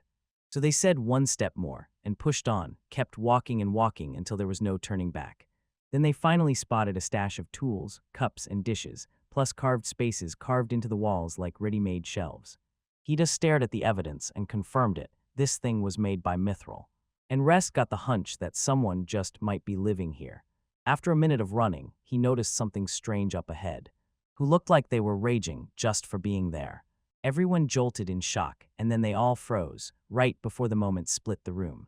Right then, Rest immediately yelled for everyone to run, because that shadow came charging straight at him with a shovel. But the guy caught his eye, and an idea sparked in his mind. As he came to a halt right in front of him, and then started stomping his feet like he was about to explode. Like you're trying to pass a message to that guy in another language. And that weird guy fired back with the exact same leg stomp beat, matching it step for step. While Rest is completely clueless about what's even happening. After a minute, Kata leans in and tells Rest the strange guy is actually a dwarf, and the whole time he wasn't trying to be weird at all. He was dwarf greeting, kicking his legs on the ground to say hello. Kata even recalls an old adventure buddy who knew random things like that, and it all clicks. Sure, he can't talk properly yet, but he proves one thing: those two aren't hostile. He finally noticed the shattered plate back there, and it looked exactly like the damage his absorb skill had just caused. And the dwarf snapped at him for the exact same reason. He shot his hand out and with pure craft magic, snapped the plate into place, which left the dwarf grinning, no more rage, not a hint of anger left. Then Dwarf stared at him, and those weird eyes looked straight through him. And Russ can tell he's waiting for something from him. Then the dwarf hauled out a sculpture, and Kita broke it down, because dwarfs are famous for their craftsmanship. Each dwarf follows a mastermind, and once they carve a sculpture of them, they finally level up into full-fledged dwarves. And it looks like the dwarf wants Lord Rest to carve him a mithril sculpture, because he's failed at making one over and over again. Rest isn't sure he can pull it off, so Kata steps in and says, "Take this shot, use the moment to soak up more mithril from the failed ones, then try your luck at carving a real sculpture." In the blink of an eye, they snagged the mithril and sprinted straight back to the elf village. Cordico and his father never saw it coming. Dwarves were living on this island too, and somehow they looked like they'd been there way longer than them. Kata even remembers this. Dwarves don't usually stick around in one spot. This is the smoking gun that proves the place is a mithril vein, so they don't leave. Now Rest doesn't just stop. He forges a pan out of mithril and hands it straight to Astoria. And she's clinging to hope it won't snap. She throws on some force and actually bends it, but only just barely. It's still a win since she can keep using it, but... Then Kata looked Lord Rest in the eye and swore that every item he crafts with mithril comes out pure. No alloys, no mixing, just the real thing. Even if he managed to sell that insanely pure mithril on the market, it'd be pure gold for them. Sales would explode, and the profits would come flooding in. But he couldn't rest like that. Fail could tell he had zero motivation for anything that felt like too much strain in his eyes.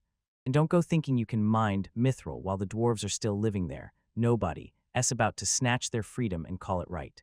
Because they're living beings too, same as him, and they crave a calm, peaceful life where they can finally take it easy.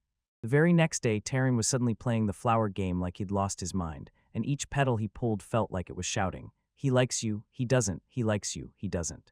When she finally stepped out with a positive petal at the end, pure joy hit her like lightning.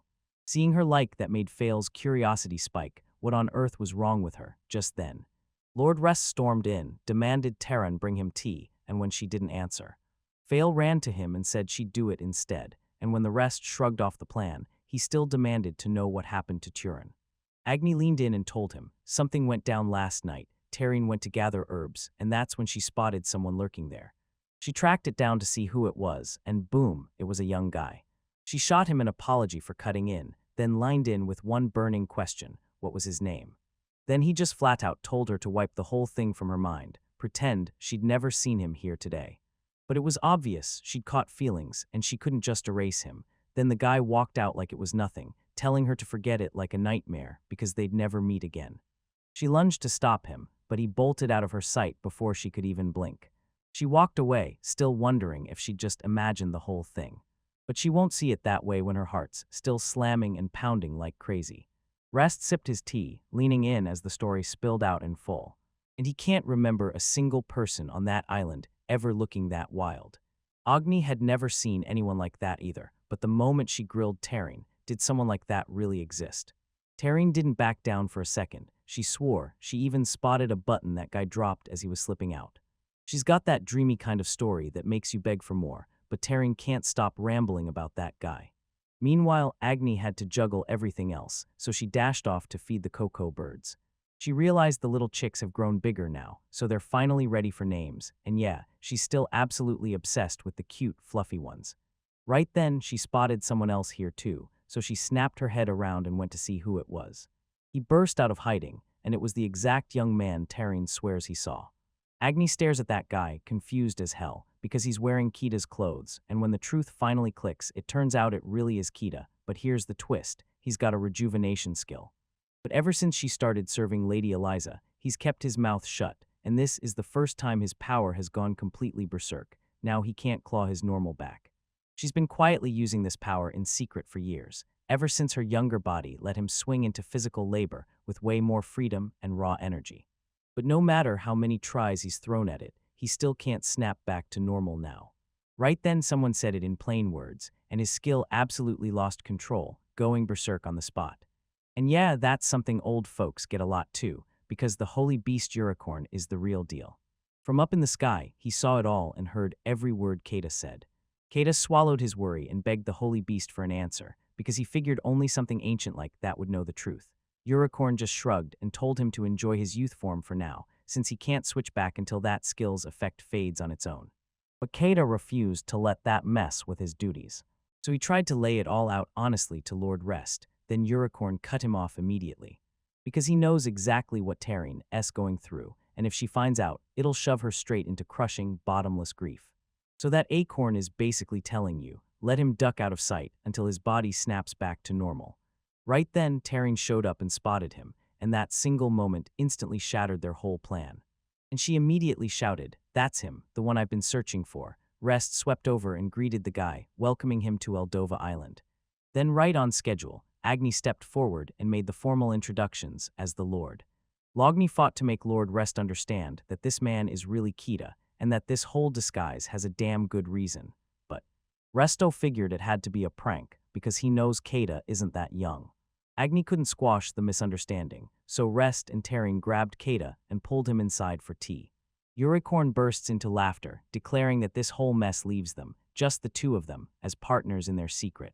Agni snaps at him again, calling him creepy like it's his signature move. And for now, keep your eyes on the situation, because whatever happens next is about to explode. Meanwhile, Rest sat in the dining room when a question hit him, where the heck did Kata go? Kata nearly sprayed tea all over himself because there he was, right in front of him. But Rest just told us the truth. He's got a butler named Kata, and Kata's basically an irreplaceable piece of his family. Kata leans in and asks him if it looks like he trusts his butler an awful lot. Rest can't shake the fear that Kito might vanish out of nowhere, because even if he stays healthy, age is still catching up. That hits Kita harder than ever. His words shake him to the core. Then Taryn declares, "I'll whip up some snacks for you guys," and heads off to get the treats ready. Then she snatches a jar from off-screen, only to hit the wall. She can't twist it open no matter how hard she tries. And she's stuck, staring ahead like, okay, what do I do now? He yanks out a whole tool that could crack it wide open. Right when Van was about to say it, Big Sis Taryn made it sound like opening a jar was no big deal, until Astoria suddenly elbowed him and snapped that it's totally hard for a frail girl to do. Astoria realizes Taryn's just tossing hints at the person she's into, and Kata wastes no time. He just opens it for her. Astoria whoops for them, while Unicorn and Agni keep watching from a distance, still stuck in the shadows, praying that from this moment on, nothing at all, will blow up.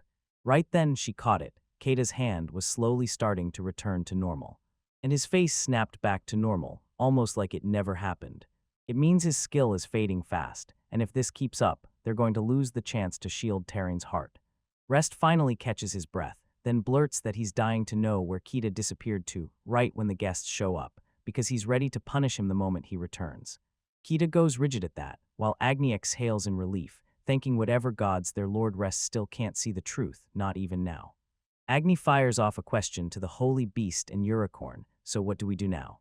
Then Unicorn blurts out of nowhere, that the magic is already starting to wear off. Keita needs clues. Fail wonders what the beast is saying right this second. Keita gets it, pops up on his feet, and declares, "It's almost time, I've got to go." He dug into Ms. Turin's pancakes one last time, thanked her with a grin, and then took off for the door. But right when he was about to go, she caught him and demanded, "Leaving already?" She invited him to stay for the day, and then promised him a story. He's blown away by just how fearless Turin really is. Then Rest steps in and says if they don't keep their guest here, his family and whole village will start worrying. Taring got the message, and Rest turned to the guests, saying he wanted to know more about him, both as a lord and as a friend. Then Rest invited him to come back whenever he felt like talking, and when Taring saw that grin, he said. Keita flashed a grin back at him and gladly accepted his offer. Keita headed into the forest, and before long his body was back to normal in full. Unicorn even leaned in and asked, "So, did you have fun playing at being young?" Keita just shrugged and said this power never brought him a single good memory in his whole life. Every time he'd used that power in his younger days, it didn't just change him, it shrank his whole body into a kid, left his party scrambling, and they always had to shove him into the tightest little gaps. And when they finally spotted someone who blew him out of the water, out of nowhere, they kicked him out of the party, and he scrambled to talk them into letting him stay. But they brushed it off like that's life, turned their backs, and vanished, leaving him to swallow the downsides and realize his skill was basically useless. That's why Keita's never had good memories of this skill, but today it saved him, letting him see Lord Rest's face crystal clear, something his old eyes simply couldn't do. And honestly, he's convinced Rest doesn't even need him right now. He already talked with the elves back in their village and handled the rest of the tasks all on his own. Keita remembers the day Lady Eliza made him her servant and demanded he share his wild adventure stories with her son while keeping him safe no matter what. He wishes he could tell Lady Eliza that her son has grown into a truly admirable man, then Keita swings back to him. And got chewed out by the rest for vanishing like that with zero contact, and Keita quickly apologized for what he'd done. Then Taring grabbed his coat and ushered him out so he could finally rest. Then she spotted it instantly. His coat was missing a button. Meanwhile, someone else just showed up on Eldova Island too, and they didn't come for sightseeing, that's for sure. When the sailor grilled him, asking if he was really bound for that place, just a cliff with nobody living there, the man shot back, "I'm going for sure." Then the sailor snaps, "This is it, this is as far as we go," and tells him the rest of the journey is on him alone. He nodded along, already plotting how to drag someone back off this island by force if he had to. Next day, the maids were out in the garden when they spotted Astoria sitting there, totally locked in with a novel in her hands. So when they pressed her for answers, Astoria fired back. It's a heart-shattering romance where a princess and prince get ripped apart at the worst possible time, so Turin straight up asked, "Does it end happily?" But Astoria hasn't finished reading it yet, so she can't swear to anything, not until she's done. Fail notices her kettle's gone bone dry. So she grabs the kettle and refills the tea for herself. But then, right as she turns and heads back to the mansion, something shifts behind the bushes, and it snaps her full attention in an instant. Fail grabs the thought to check it out, then something erupts from it and snaps shut around her. Tyrene and Astoria suddenly jolted, loud noises slammed into the air like a warning. And he couldn't wait, he checked it out right away, only to realize they failed after grabbing that suspicious person by force. They drag the guy back to the mansion, and Agni wastes no time. He grabs the man and demands to know exactly who he is. He doesn't look like he lives on this island at all, so the guy insists he's just a tourist, and now he's begging to be freed. Fail grabs the man and demands he promise he won't do a thing, and he swears it with shaking fear, like his very life is on the line. Rest interrogates Fail about this guy, and she swears she only bumped him a little, like that's enough to make everyone already picture exactly how it all went down. Rest hauled the guy over to Keita, and boom, Keita already knew him. Keita says, "My name's Deer," and he can't believe they're finally facing each other again like this. Keita stares at the deer like, "Come on, what's your real mission?" Because he knows full well this can't be some random sightseeing trip to Eldova Island. Doctor finally steps out and tells Keita the truth, because he knows she's too sharp to fall for it. Then he lays out his real mission, bring back the third princess and the crown prince of the Gore Empire. That twist leaves both of them stunned because they never saw it coming. Because they've been disinherited for generations, and there's absolutely no reason to crawl back. But Doctor doesn't know and honestly doesn't care because he's in this only for the reward. Kata snaps, fed up, while Doctor shrugs and says it's totally natural. Kita, the adventurer, corners Lord Rest and asks what they should do next, only for Rest to admit he doesn't know yet. Astoria refused to be split from Lord Rest, and Van dug in his heels too, because his master was right here. Rest can't force those two to do anything, so he lays it all out to Doctor. If you want to stay here, fine, but Rest won't let him rip those two away. Doctor wouldn't back off for a second. He'd already clawed through so much misery just to hunt those two down to this island. Agni presses him, so you just want the same kind of reward, and Doctor throws the door wide open, ready to go for it. Everyone's turning a blind eye to his misery, because this guy looks like he can barely scrape by. Deer straight up admits it's kinda like that, and Rest immediately gets this weird thought. Then he reaches a final decision, digs into his storage, and pulls out something to hand to Deer. He swears this redstone is top tier, and says that should be more than enough to cover the Empire's reward. Then Deer goes over the stone with a fine-tooth comb, checking every detail to make sure it's top-notch. He admits it could fetch a fortune, but one huge thing still won't let it replace the Empire's reward. Kata decided to handle it on his own for free, and Doctor's cries started screaming at him to stop. And if he doesn't go back, the beastmen will come hunting for him. Then it won't just be him who loses, everyone's out of luck. He refused to waste anyone's time on this island, so he clocks that Deer actually knows the worth of stones, and he decides he's going to use that. He'll take him on a full tour of the island, hunt down rare, weird minerals, and make sure each one is worth something. Astoria can't shake the worry. Would it really be okay for them to do this for their sake? Rest shrugged and said, on this island, it's only natural. Every lord steps up to protect his people. Kita yanks the carriage forward, while Fail, Deer, and Lord Rest jolt around in the back. Fail grilled Deer for why he broke, and Deer snapped back. It's not exactly a tale I like telling, then slipped in the real clue. It has to tie back to gambling, otherwise what could it possibly be? Deer can't deny it, and that just cranks the anger in Kita even higher. And the only thing stopping him from tossing this guy out is that they used to know each other back in the day. Fail still taunts Dyer, claiming he brought this misery on himself. Later, Dyer finally realizes that Lord Rest's raw skill forged the Bridge Road Bridge. And he's never even heard of a gift that could possibly hit this level, like. Kita snaps into action, scares off Doctor, and warns him to watch his mouth around Lord Rest and show real respect, while Doctor just nods along like, yeah, you don't have to be so stiff all the time. Rest can't help but wonder what's going on with those two now, because it looks like they're closer than ever. And grilled them about their glory days as adventurers. Kata swears it's nothing worth talking about, yet Deer goes right off the rails anyway. Kita admitted he used to get snagged in his own traps all the time, and one night he even spilled his secrets to a gorgeous succubus, which instantly hooked Kita and made him desperate to hear the rest. And Fail felt the same rush. No way they expected Master to be the type to actually step up and confess to people. Kata snapped at Doctor to shut up right now, then kept going, never letting the moment slip.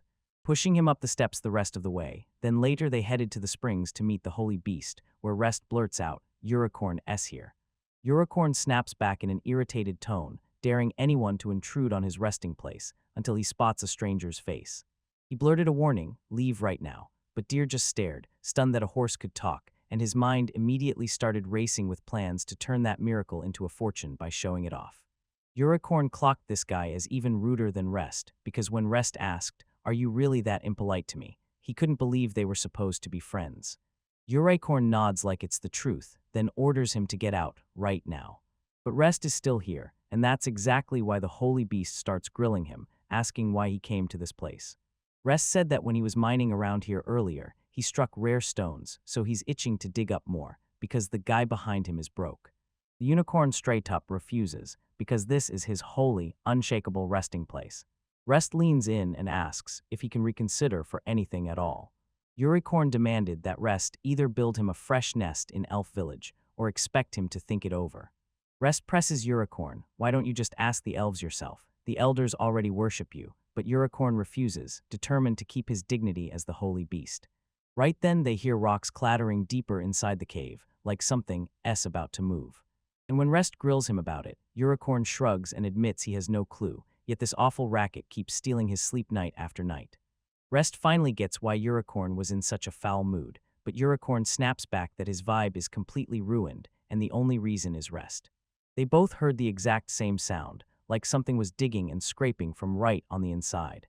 And then the sound kept getting louder and closer, until, right before they could breathe, a massive explosion erupted in front of their eyes, and when the dust finally settled, everything looked different. Rest finally glanced back, and the dwarves tailing him were real, familiar faces. The dwarf behind him recognized Rest, then rushed straight to their king to tell him who he was. The dwarf king wore a warm, welcoming face as he closed in on Ritsu and greeted him the way only they could. And spotting the dwarfs here, Deer declares it's finally his moment to step up and shine. He stormed forward and greeted the dwarf king in the king's own language. After the introductions, he pointed at Rest and said, "This is the master of dwarves. He's here to apologize to you, Rest." Kata has full faith in Doctor's translations, so they hand the mic to him and let Dwarfmaster hear everything straight from Doctor. While translating, it hits. Turns out Rest's earlier statue wasn't meant to be his at all. It was supposed to be made only by his apprentice. And it was their sacred tradition, until his apprentice shattered it. So now the Master Dwarf rushed in, ready to apologize to him for messing up his pupils. And the Master was so blown away by his work that he tracked down Rest himself, calling him incredible. Then Rest only smiled and said, No, it's the skill that's amazing, not me." Master Dwarf boasts that he liked that statue so much he's decided to beg Rest to take him as a disciple, then swears he'll hand over as much mithril as Rest wants. When Doctor heard that, pure shock hit him like a truck, and then he explodes, yelling that they're finally rich. Meanwhile, Rest has no clue what he can possibly teach them, because he should be the one learning from them instead. Mithril thinks getting those key dimensions would be huge, but he can't shake the fear they won't have much to give back at all. Even if this gets added too, they can trade for a few sweets, but it won't come close to being enough. But Dyer snapped up an idea and pitched it right then. Why don't they set up trades where he acts as their mediator, sells mithril off the island, and brings in food and other stuff the islanders desperately want in return? Russ doesn't hate the trading idea, but he's panicking. What if the mithril draws the wrong eyes and they track it straight back to this island? Then the whole island is in real danger.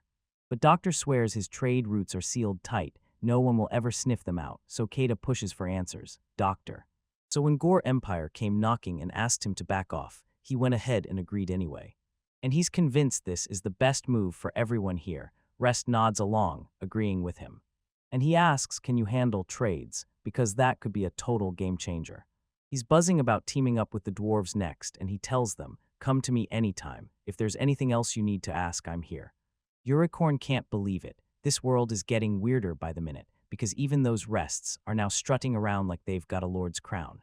Even though he's willing to rest a little, once he figures out it's really him, he'll flip this island for good and make real change happen. Right then, exhaustion hit Rest like a truck. He demanded a snack, and that simple request made Unicorn instantly flip his decision. Right after that, Deer hurries back to the boat, tells everyone he didn't find the princess, and then admits he's decided to just settle in and enjoy a slow life around here. The bunny strolls off like it owns the place, smugly insisting it's totally safe for a human like him to live here, because humans, it claims, don't even get bothered by miasma. They stormed off, and one guy can't stop wondering why birds won't fly around this island. They claim it's all because the miasma's so thick and heavy. And people say that ages ago, a massive dragon crashed here, and even now its rotting corpse still oozes magic, while Rest and the others had no clue. And he had only a hand-drawn map of the island in his hands, totally clueless about the dragon's curse lurking right there. Later, Fail got a mission from Rest, deliver a letter to the half-elves village chief, and he's fully counting on her as. She sprints out on a cocoa bird to back a. Turin and Astoria had to admit it, Fail was pure energy, and the way she and Tobakage clicked together made them the ultimate dream team. Rest's thrilled, looks like the cocoa birds have finally bonded with everyone. And Tarine teams up with Bird Francois to hunt herbs and gather her treasures. Meanwhile, Astoria leans on Kuroashi's help to get her tasks done. Rest can't help but wonder if Agni also found a bond with one, since she's obsessed with anything fluffy. Around this same time, Agni slid over to check on Cocoa Bird Elector, because it was mealtime for him. She leans in and asks Electory if he wants to go for a walk after dinner. Then Van shows up and blurts out, asking if she finally managed to ride her cocoa bird. He and Cordico offer to help her, and she gladly takes it. They coaxed her step by step until she finally agreed to climb onto Electori. But when she grabbed it, Electori felt it hit her like a true. Slithered like lightning and bolted, terrified out of his mind. Cortico spilled why he ran, and we had to sprint after him just to get him to calm down. Around the same time, Kata hurried over and apologized to Elder Tor, an half-elf from the village, for all the noise and commotion outside, but Elder Tor didn't care one bit. Tor served as the village chief's assistant, and while he was chatting with Kata, Deer barged into the room and pitched, "Why don't we host a cocoa birds race?" Kata snapped at him to quit the distractions and pour his energy into the real deal, trading ores. But Dyer shrugs it off and dives right back into cocoa birds race, pushing like they could bet on them too. Kata shut that idea down fast, because it screamed that Doctor was pushing him straight into gambling.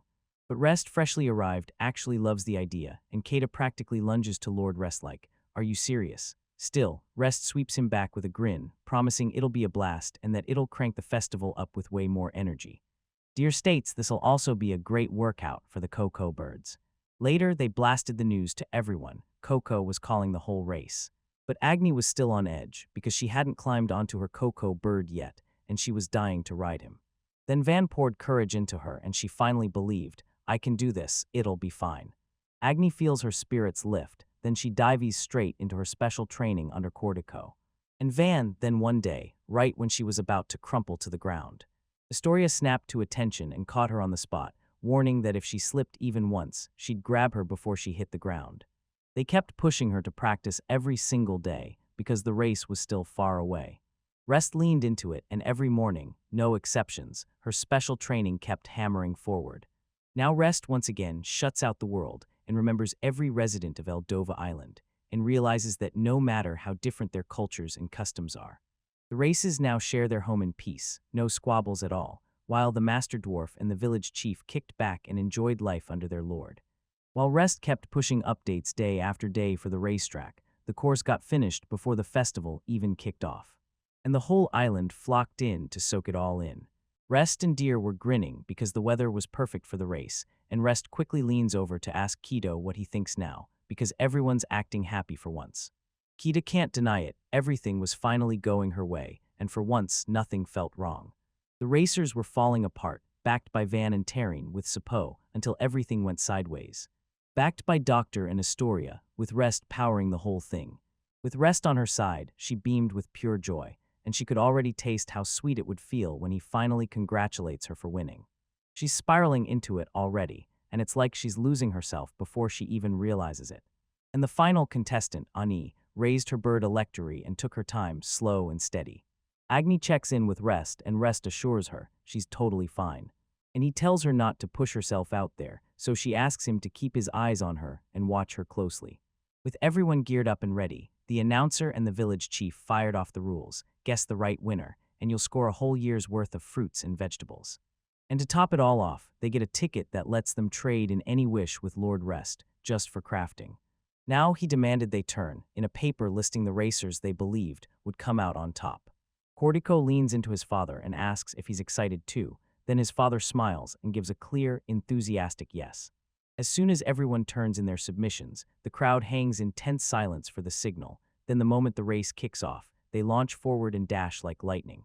Rest slams a calm smile across the table and asks everyone who they think will win. Then Van blurts out he voted for his master. And Rest also voted for her, so Rest leans in and asks the holy beast who he picked. Unicorn just smirks, dodges the answer, and taunts Rest. He said he believed Rest would swing his vote to Astoria, or maybe choose Agni. On top of that, the others blurted out who they voted for. Most picked Fail, Astoria, or Turin. Then Rests lined in and demanded to know who Kata voted for. Kata even voted for Fail, because she's got straight-up elite athletic talent. And she's sprinting in the lead right now, so Van can't help but wonder, if none of them voted, then who in the world picked Lady Agni? Because she only had one vote, Cortico swears it was his hand that picked Sis Agni. Dr. Chuckles grinned like, all right, that's a wild gamble. But Cortico's convinced. He's been watching her drill and sweat for this very day, and he knows she's got a real shot at winning. Blowing his doubts away, she made it sound like first place was basically guaranteed. Meanwhile, Agni inched forward along the course, step by step. Then her bird flock screeched to a halt the second a snake slithered right into their path. She soothed Elector, then promised, "I'll drive that snake away." On a different stretch of land, Taryn was finally gaining ground when she suddenly spotted a lake behind them. She couldn't stop hoping she'd run into that stunning guy again, so she carved out a quick detour and slipped off her path. So the only real heavy hitters left standing are Astoria and Fail. They were clashing in the first and second spot, and Fail was so damn fast it felt unfair. She vowed with zero hesitation that she wouldn't hand over the lead to anyone, not for even a single second. But then bam, she and her bird tripped straight into the fence. Leading, they ate the mistake and couldn't even bring themselves to fall down the course. Astoria couldn't even get a clear look before the Fail around the turn swallowed up her view. She figured Fail was moving so fast, she basically blinked out of sight from far away. Meanwhile, Agni chased the snake away, then soothed her trembling bird like everything was going to be okay. Saying, "It's all good now, get up." Then she spots it. Electori's got a scar on its leg. Probably the venom that came from that snake bite when he was still a kid. Which explains why Electora is absolutely terrified of snakes now. She steadied him, gently guided him back to his feet, and since he still looked on edge, she refused to rush Electory, so she matched his pace and walked beside him from here.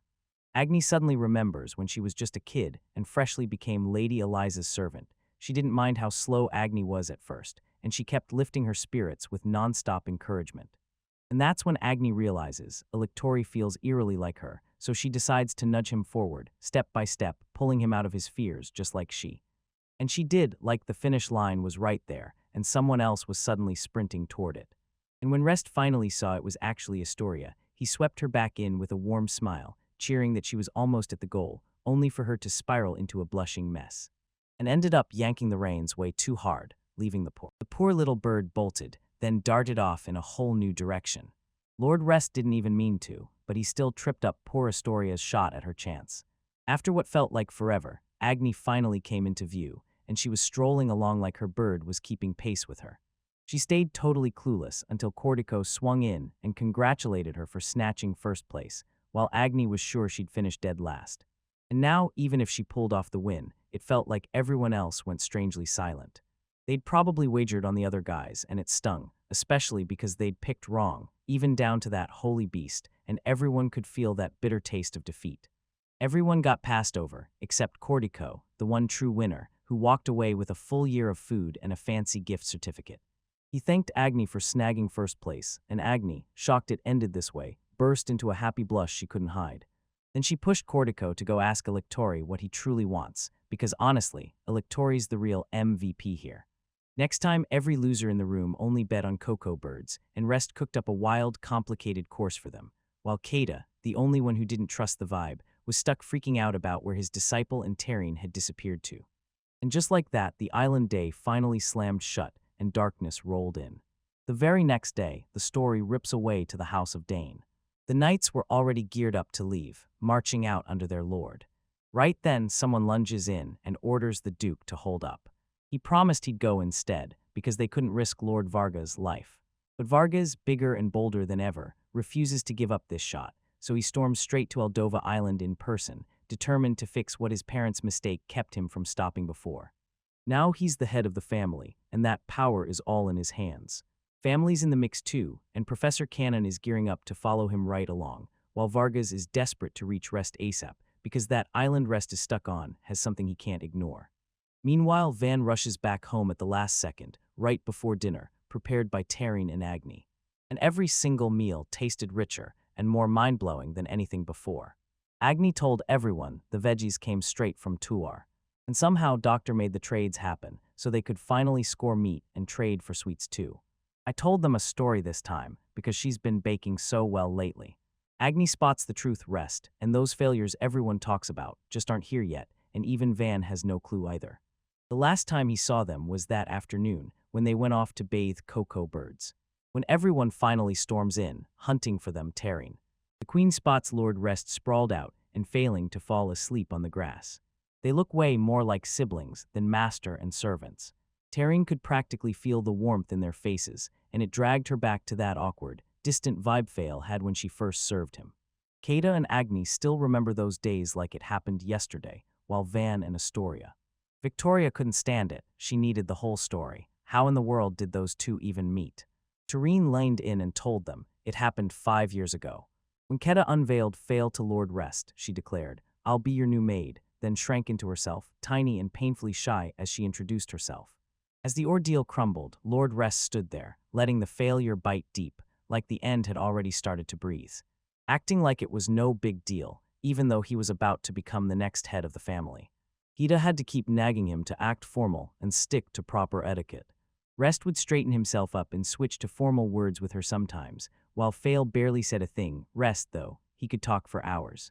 And Kata had to keep him on a leash, forcing him to act like the future head of the family.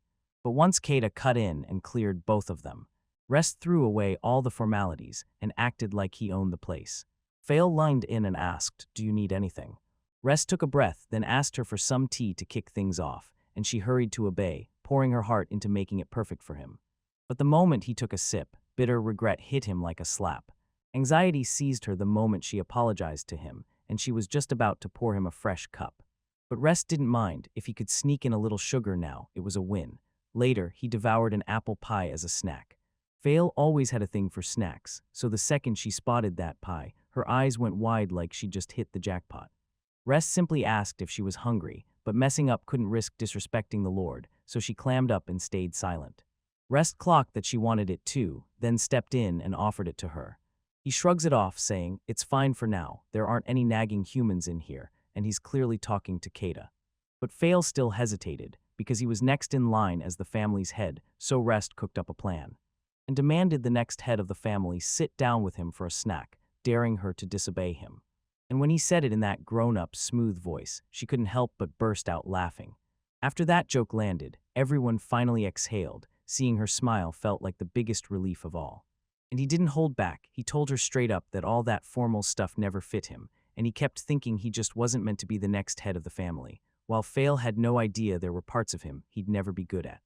But hold up, Rest Holder, there weren't just a few, there were tons of them. Like stuffy parties and noble manners and all that formal nonsense, he couldn't stand it. In his mind, his brother-in-law was built to run the family, not him. Then he leaned in and asked if that pie was hitting the spot. She loved that apple pie, but the moment she sent her polished reply, tension snapped tight in her chest. Rest told her it's totally fine. When it's just us two, you can kick back and be casual. Fail looked innocent as she asked, wide-eyed, if it was really okay to do it. Since then, Ristan nodded along with her, agreeing without hesitation. In public, they kept up the act, master and servant like clockwork, but behind closed doors, they were inseparable, practically siblings. Even during formal duties, the moment they were alone and the other maids were nowhere in sight, Fail would quietly slip in snacks and cupcakes for both of them so they could dig in together. I stumbled on this story, and honestly, it's so cute it hits you right in the heart. Then Kata told everyone how the moment she was little, her failed parents died. After that, Lady Eliza's heart softened. She took pity on her and brought her in as her maid. Van never saw it coming, so even his own master struggled like crazy, and then Kata dropped the bombshell that Lord Rest was exactly like his mother. And he treated Failure like family, like his own sister, and he even clicked with his brother-in-law. Van nearly choked when Lord Rest drops he's got a brother-in-law. Kata backs it up and adds the real shocker. He's not just family, he's the current head of the Dane family. Not only that, Lord Vargas actually adored Rest, so living without Rest must have felt brutally lonely for him. Van totally got what it felt like, because he couldn't imagine living without his sister either. Agni spots Lord Rest finally waking up, and everything collapses when he fails. They jerk awake at the exact same time, blurting questions like, "Is it morning yet?" And Agni snaps back, "Nope, it's dinner," then shoves them to hurry because the feast is waiting. Later that night, Unicorn prowled the entire island from the sky, watching everything unfold below. When he heard that enormous magic booming in the air, he couldn't help but count the seconds like it was fate, and realized the entire island was trembling like it wanted to fall apart. He couldn't hold it in, he had to tell the rest and everyone else right away. Then he spotted silhouettes creeping along the dark road down below, just people making their way through the night. Then the spy spots something wild overhead. There's a horse flying straight through the sky.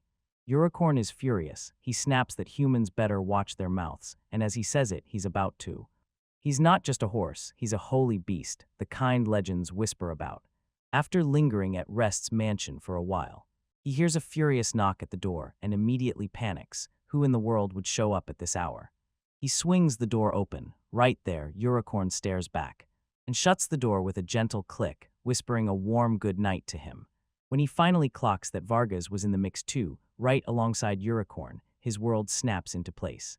He greeted him and Unicorn spilled the whole story, how he was just on his way when he bumped into these guys and dragged them here. Then Taring waved everyone in and rested. Vargas swore he came because he was worried about his rest, but honestly, I never thought his brother would drag himself all the way here, and now he's lounging like he owns this massive, magnificent mansion. And the Holy Beast even told him that the rest of the crew built that bridge, and the tower too, along the route. Rest said it all could work because Kata's blueprints were in place, and even better, he went straight to Vargas and demanded to know why he'd come, making it crystal clear Vargas was more than welcome here. Then Vargas snaps right to the heart of it, saying it's all tied to the island. Over tea, he drops the bombshell that this island isn't really under their kingdom's control at all. And as soon as Rest clocks what it means, it hits, there's no island owner out there at all. Vargas tells them the truth, and Rest has to slam this island into the map as a full-on nation, ASAP, then notify the other countries, because the island's been trading like crazy lately, and once that starts, it doesn't take long for someone to come sniffing around.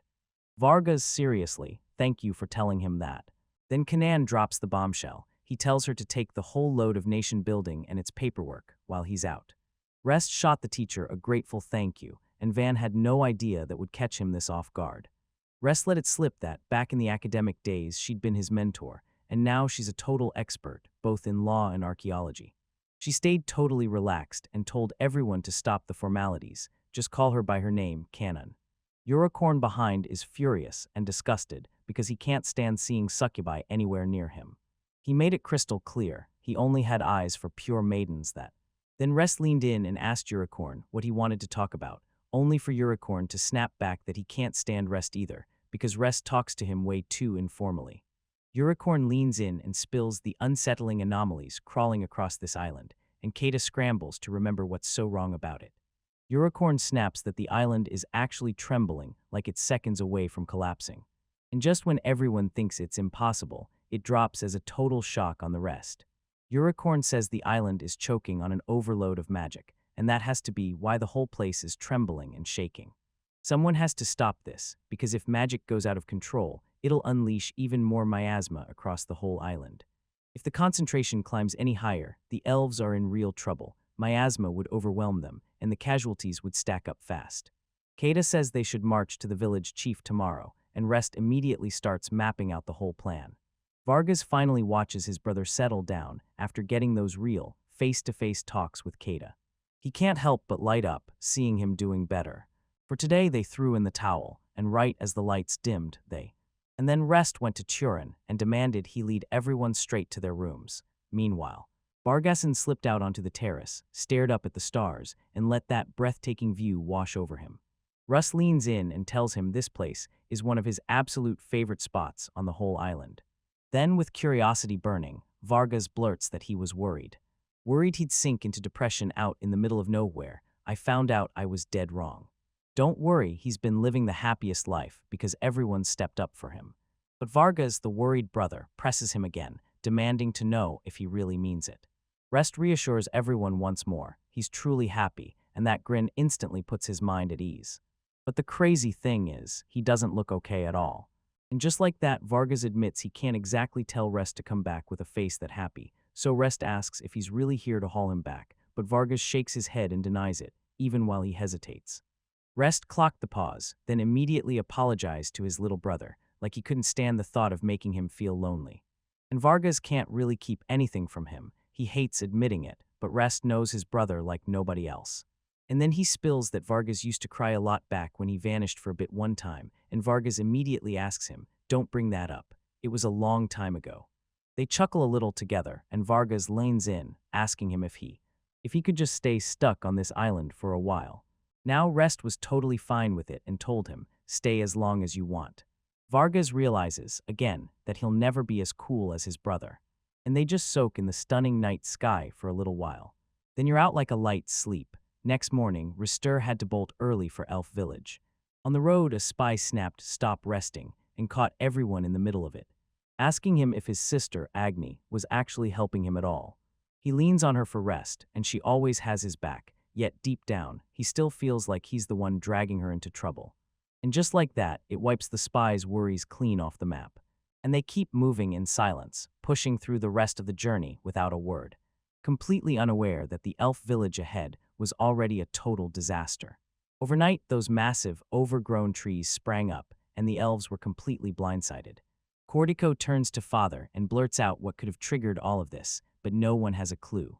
And just like that, Lord Rest and the holy beast thundered into the scene. They also spotted the weird shift in the elf village and told them straight up that he might have answers tied to it. He broke down the whole island situation, piece by piece, like the truth was too explosive to keep hidden. He used his craft skill to seal the area, shutting out the spot that was spilling over with magic. The village chief would love that, so Rest steps in right away and sets out to repair the collapsed buildings. He patched it all up fast with raw skill, and thank God no one got hit by the miasma yet. After that, Rest slipped into the cove, hunting for the one spot where magic spilled out like it couldn't be contained. Then slammed the whole thing shut immediately, sealing it off before it could spread any farther. After sealing it up with carefully crafted containers, he told himself it was finally ready to do its job. Watching him slam the overflowing magic hole shut left his mentor, Canon, absolutely stunned. And she had to tell everyone her students have grown leaps and bounds since his school days. Rest simply soaked up the compliments, then his teacher lit up and said it's genuinely heartwarming to watch her adorable student grow stronger and mature in the very same lifetime. Once they're done with their job, they should sprint back to the rest, no more lingering. But Canon couldn't help himself. He wanted to scout the cove up close, studying its shape and condition so he'd truly understand what he was dealing with. Ristad jumped in too, insisting on tagging along so she could help as well. She couldn't shake it, something about the entire cove's layout felt off, like it was hiding a secret. Later on, they finally made it back home, and when they stopped in the van, they could smell something sweet hanging in the air. Agni lined in and told them, "I made pancakes." They already knew how delicious her pancakes were, and it lit a fire in everyone's excitement. Next, after laying out the whole strategy, Rest quickly breaks down the situation for everyone. He managed to shut the. With the magic flowing away, the trees won't keep going wild, but the real reason behind it is still a mystery. While Rest was stuck in the cove, Unicorn sent word that he slipped out, hunted around for clues, and came back stunned, because every new spot he found was leaking magic like it had no limits. He begged Fail to step in, spreading the map so everything could finally click, and then he tells her where everything is, then whips around and points to every spot, magic outlets lighting up the map. And as soon as Rest clocks it, his smile curdles, because the cracks are everywhere. Rest can't believe it'll ever end, but Unicorn snaps that he has to fix everything fast, before it hits his mansion, wrecks the island, and drags it under. On Fails then snaps into it and spots something strange on the map, so he asks. She leans in and asks if she can doodle on it, then Rest lets her. The spy calls it out, insisting these cracks never show up in the middle of the island. Kita declares the heart of this island is a jagged mountain kingdom of bedrock, sturdy as mithril, and Canon nods along with Kitakun. And when the others heard her shout his name like that, especially Rest, staring at them with wide, stunned eyes, Canon realized he had no idea Kata never told them she was his old friend. Kata brushes it off as pointless right now, refusing to speak up if it won't help Lord Rest. Fail is doodling on the map while these guys keep talking, and once she's finished with it, she shoves it in front of Lord Rest, and he shrugs like it's nothing, just a cute little creature design. And she says it looks just like that doll she got, like if you connect all the spots, it matches. Rest presses her about those doll Fail's claims, and when she learns the truth, that she got it from Agni, everything clicks, because this doll is insanely important to him. Spice clearly recognizes the doll, but Fail snaps that ever since she got here, she couldn't sleep a wink, so Agni lent it to her just to knock her out. And with that, he swore this doll would shield her from nightmares, just like it's been shielding her from loneliness. Unicorn's imagination goes into overdrive as he dreams up the most beautiful love, pure maidens, hearts on fire, and all the magic he can't stop imagining. But Kita just wanted to slam the brakes on the side talk and get back to the real problem right away. Taryn swings in and announces it's break time, then hands everyone tea she brought just for them. Once everyone finished their tea, Astoria praised Lord Rest, praising how hard he'd worked and deserved the peace. As she grabbed his glass, her eyes caught the map with doodle drawn by Fail, then she leaned in and asked if that adorable little creature was actually snoozing here. Ristur tells her, nah, it's only drawn by failure. Then he spots something huge and yanks Kata's attention straight to it. Kata blurts out, "Does something this massive really live on this island? Because that has to be the reason for every weird thing happening right now, and he can't stop wondering what rest even means." Then Kanon gets a wild idea and starts thinking of what she can add. Ever since she spotted that cove, shaped like a monster's jaw, curiosity wouldn't leave her alone. She slapped the creature's face onto the map, lining it up with the cove's exact spot. They somehow stumbled into a terrifying image of a dragon. That dragon picture hit Kata like a lightning bolt and instantly jogged his memory. And he refused to let his mind accept it. This was really the island where that legendary great dragon had died. Kata doesn't get this excited often, then Kanon drops the truth. A legendary dragon is every adventurer's ultimate dream. And some swear the curse slithered into the very place where it finally died, spreading its doom everywhere. It lays out how these zones gulp down magicules by the bucketful, and even the gifted are forced to endure the brutal strain. Kata had his gift spiral out of control earlier, and it was terrifying. Then Unicorn shot back that the danger didn't just stop with them, it spread beyond. And it wasn't just him, the entire place soured, right down to those so-called cocoa birds with wings, until the miasma twisted everything and rotted them into something worse. That could even twist rare ores, medicinal herbs, and deadly poisonous plants. Kanon says the talking horse might be the source too, and Unicorn snaps that it's a rude succubus. Rest insists it's still too soon to make a call, but this hypothesis hits hard, and it's believable enough to move forward. Kanoon says the island might be built from the magic in Dragon's corpse, and then she can't help but wonder, how are they even supposed to stop all that magic? Rest stares at the map and lets the whole thing sink into his thoughts. And his focus locks right in the middle, straight into the one place with no rifts at all. He starts wondering if they could just pack up and move there, but Unicorn shuts the whole idea down on the spot. Rest thinks his power can carry him with help, but Unicorn shuts him down instantly. Nope, up at the summit, the miasma is so thick and toxic, it's not even safe enough to get close. Rest demands to know if there's miasma on the summit, so why aren't there any rifts? The Unicorn snaps back. The summit's miasma wasn't created by a rift at all. But it had been there since ancient times, so when a human finally rested there, Unicorn showed up, and he was itching to scout that place for himself, just once. But this move could bite back hard. Rest decides to go check it out, because that place might hold the missing clue, and only someone with real craft skill can pull it off. He blurted out that they were heading for the summit to explore it. Unicorn lines in and demands, "Do you really get what that means?" Rest looks totally lost, then Unicorn steps in and says anything could happen in there. And with his half-elf companions, beastman allies, even the succubi, there's still no way he can pull through and help him there. Van knows why if they gulp in too much magic energy, their instincts take over, and they won't be able to help him this time. Spy snaps that his beast level is low, but he's a veteran investigator, so he insists on tagging along with the crew, and Kita follows right behind, ready to go wherever he goes. Fail jumped in too, locking in the answer. Now there's no doubt who's riding with him. The next morning, Rest kicks up early and heads for the summit straight away. He grabs Kata, Fail, the teacher, and the spy, and they roll out together.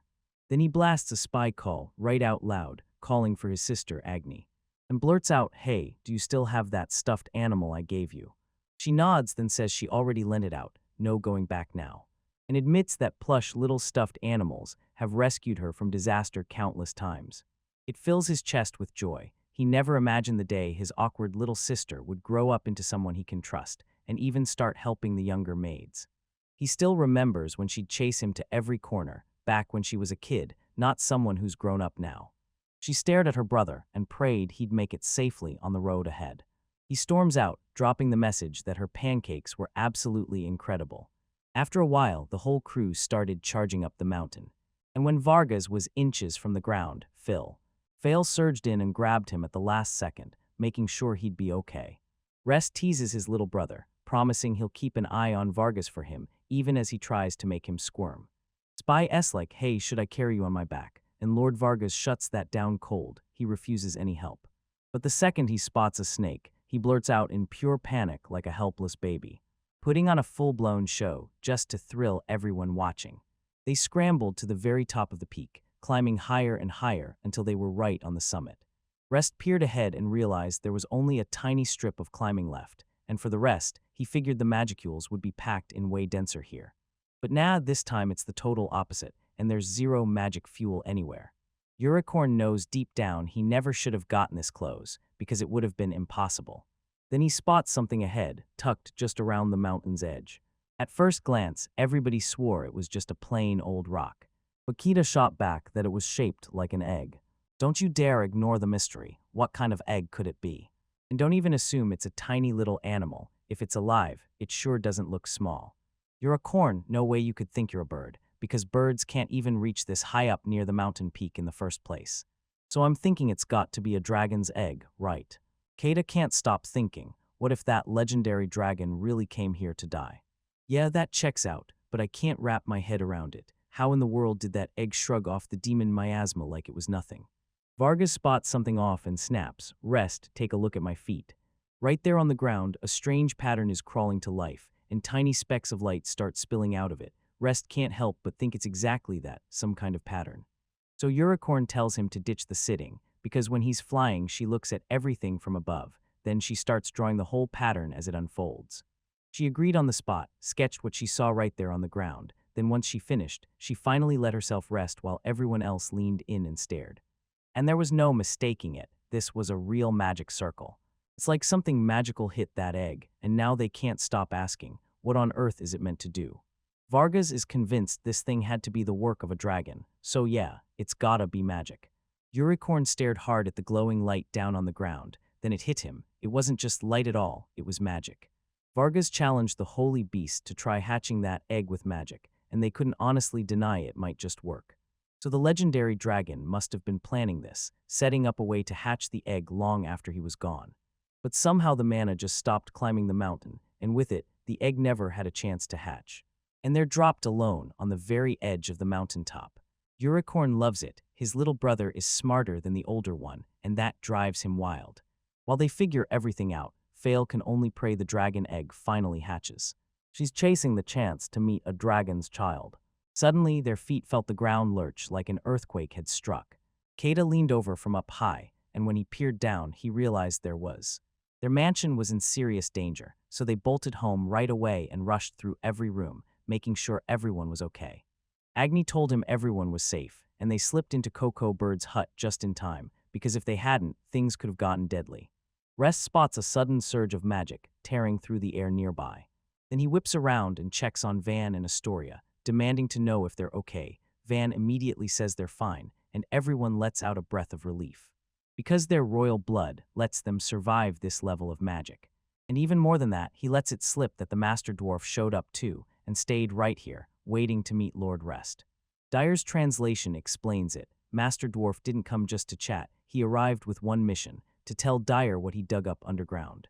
And they broke it down. That island sat right on top of a dead dragon's corpse, so the magicules were supposed to rise to the surface. But the whole process rewired the world and turned some rocks into mithril, which shoves those magicules right back. And what the dwarves dug up underground was an insane stash of mithril ore, so that's why magic was exploding out of those other places. And suddenly, everywhere you look, those massive overgrown trees sprout up, because the magicules lost their way and piled underground, choking the island's life, and now the whole place is in serious danger. So Rest snapped into action and cooked up a plan to fix the magic flow using his craft skill. Van leans in and asks, so how are you gonna do that? And Rest just smirks like he already knows he will. He'll use mithril to forge the pipes, guide the magic so it flows the right way, and link every single one of them all the way up to the mountaintop. First, they've got to rip that mithril out, because it's choking the flow right now. Kata blurted out, Lord Rest. He's freaking out because the Rest skill only works in a tight range, so he needs everyone to team up and help him make it count in this. Cordico pulled up at the exact same moment, pleading, tell me, what can we do to help? Because they can't keep leaning on Lord Rest forever, they step in and offer to clear out the zones using magic. And since they treat dragons like living gods, helping them would feel like an honor. Your acorn can actually read their minds, and it sees why they worship the dragons, and why they do it. While everyone scrambled to handle the chaos, Agni was already planning, soft bedding for the dragon kid, a little milk too, because he couldn't wait to meet him soon. Everyone charged toward the cove to dig up mithril and wipe out the wild magic flow blocking the way. They spent ages carving out a massive mithril mine, from the place where they could have told Lord Rest to strip away every bit of mithril, right as the magic burst and spilled out of it. Rest wrapped them in the warmth of blazing open chimneys. He unleashed the magic current into the sky with effortless power, and that single move ended the earthquake chaos for good. Now we've just got one last move: link those chimneys and unleash the flow magic straight up to the mountaintop. Agni leans in and demands, how are you gonna pull that off with your limited range? Because launching yourself into the air like that could get you wrecked in an instant. Cortico blurts, why not just ask the holy beast to let you ride? But Unicorn snaps back, claiming only girls get to sit on his back. Agni and Cortico locked eyes with him, flashing those sweet, innocent stares like they had no idea what they'd just set in motion, which pushed him to throw in the towel and let him take the reins for a ride. Rest was over the moon, finally flying on the holy beast, and using craft in the sky felt like a dream come true. Even with Unicorn's venomous hatred burning in his heart, he had no choice. He still had to launch our boy into the sky. Rest snapped his eyes, open the moment he finally woke up. After he finally scanned the whole island from up above, he realized how much everything had changed, and he couldn't help missing the days when they first arrived, but Unicorn snapped at him to stop daydreaming and get to work. With a sharp burst, Rest activated his skill and began forging a mithril pipe from thin air. With each chimney he links together, he builds the whole masterpiece step by step, and the story itself gazes up at him like, wow, how is he this amazing? While she's not doing a thing to help, Agni suggests, why don't they just cook something together instead of standing around waiting here? So Lord, rest your heart, everyone would return for a mouth-watering feast and just watch the smiles light up their faces. Turin and Canon both jumped in to help cook. Later, Cortico and Fail caught up and jumped in too, and everyone crossed their fingers, praying it all goes smoothly. From the village chief to Master Dwarf, every single person watched the entire scene unfold, eyes locked on the spectacle. As rust-cold pipes started snapping together, they funneled magicules straight up to the mountaintop. And the second it was finished, everyone rushed in, because the legendary dragon's egg was about to hatch, and they weren't going to miss it. And then, right before their eyes, the baby dragon suddenly sprang to life, slowly clawing his way back to consciousness, and from that day, one whole year. A whole year crashes by, and a spy finally slips into the royal capital with the Eldova report in hand. Last year, Lord Rest went all in. He built up the island like crazy, renamed it the Principality of Kale, and even earned recognition from the surrounding nations. And just when you thought it was over, his wins kept stacking up, way beyond that. Back when Dane's family territory was in real danger, there was this tense stretch of time where everything could have gone wrong. When pure elves tore into them, the pure elves instantly claimed they were the gods' chosen race. So they grabbed more land by starting right with Dane's territory.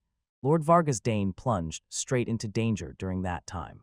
When Lord Rest heard war had erupted, he shot over the sea to Dane territory on a dragon, and because elves worship dragons, they dropped to their knees and demanded a ceasefire, right then and there.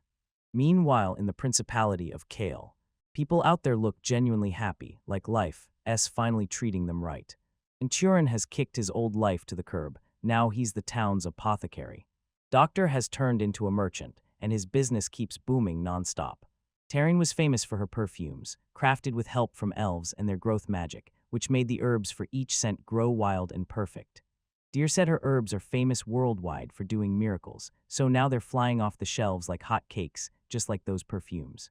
She can't help but smile at that, and then Astoria has been chosen as a bride candidate, and then, right out of Taryn's shop, she snatched an insanely amazing perfume. She went full throttle with that bright strategy, and this time it paid off in a way you could actually see. Taryn, though, can't stop wishing she could run into that handsome guy again, while Deer is totally baffled because he's never laid eyes on him. She shoved the photo of that guy in front of him, then even circled his name, calling him a full-blown Mies. A missing person alert goes out, urging anyone who spots him to rush to Lord's Manor and report to them. DR bursts out laughing because he knows this is Kita, and Canon is cracking up too, like, how in the world did Turin ever fall for someone like him? Just then, Kata stormed in and yanked the picture right out of their hands, and asked them both to keep it completely under wraps. Kanun blurts, why are you hiding it? It's just Kata's poster, right? And that's the moment Taryn finally got hit with the brutal truth. Kita lunged for an explanation, but the moment she started talking, she just cut out and went silent. Up in the sky, Unicorn was soaking up the whole scene like it belonged to him. Meanwhile, Fail can't help grinning as she thinks, that sketch totally helped Tarina, right? Like it'll lead her straight to the man she's chasing. Then Van shows up, and it's obvious he's got something big to say, and tells her he's ready to give it a shot, being the kind of good prince his empire needs. just like Lord Rest, who busted his ass for his own nations. So he'll leave to train like hell, come back one day tougher than ever, and when Fail finally went quiet, he just asked her to look after his sister while he's away. She tells him, "I'll be waiting for you too." And once he's done, he vows he'll come back and fight her again. Right around then, at the very heart of it all, Rest finally got to kick back and enjoy the rest he'd truly earned.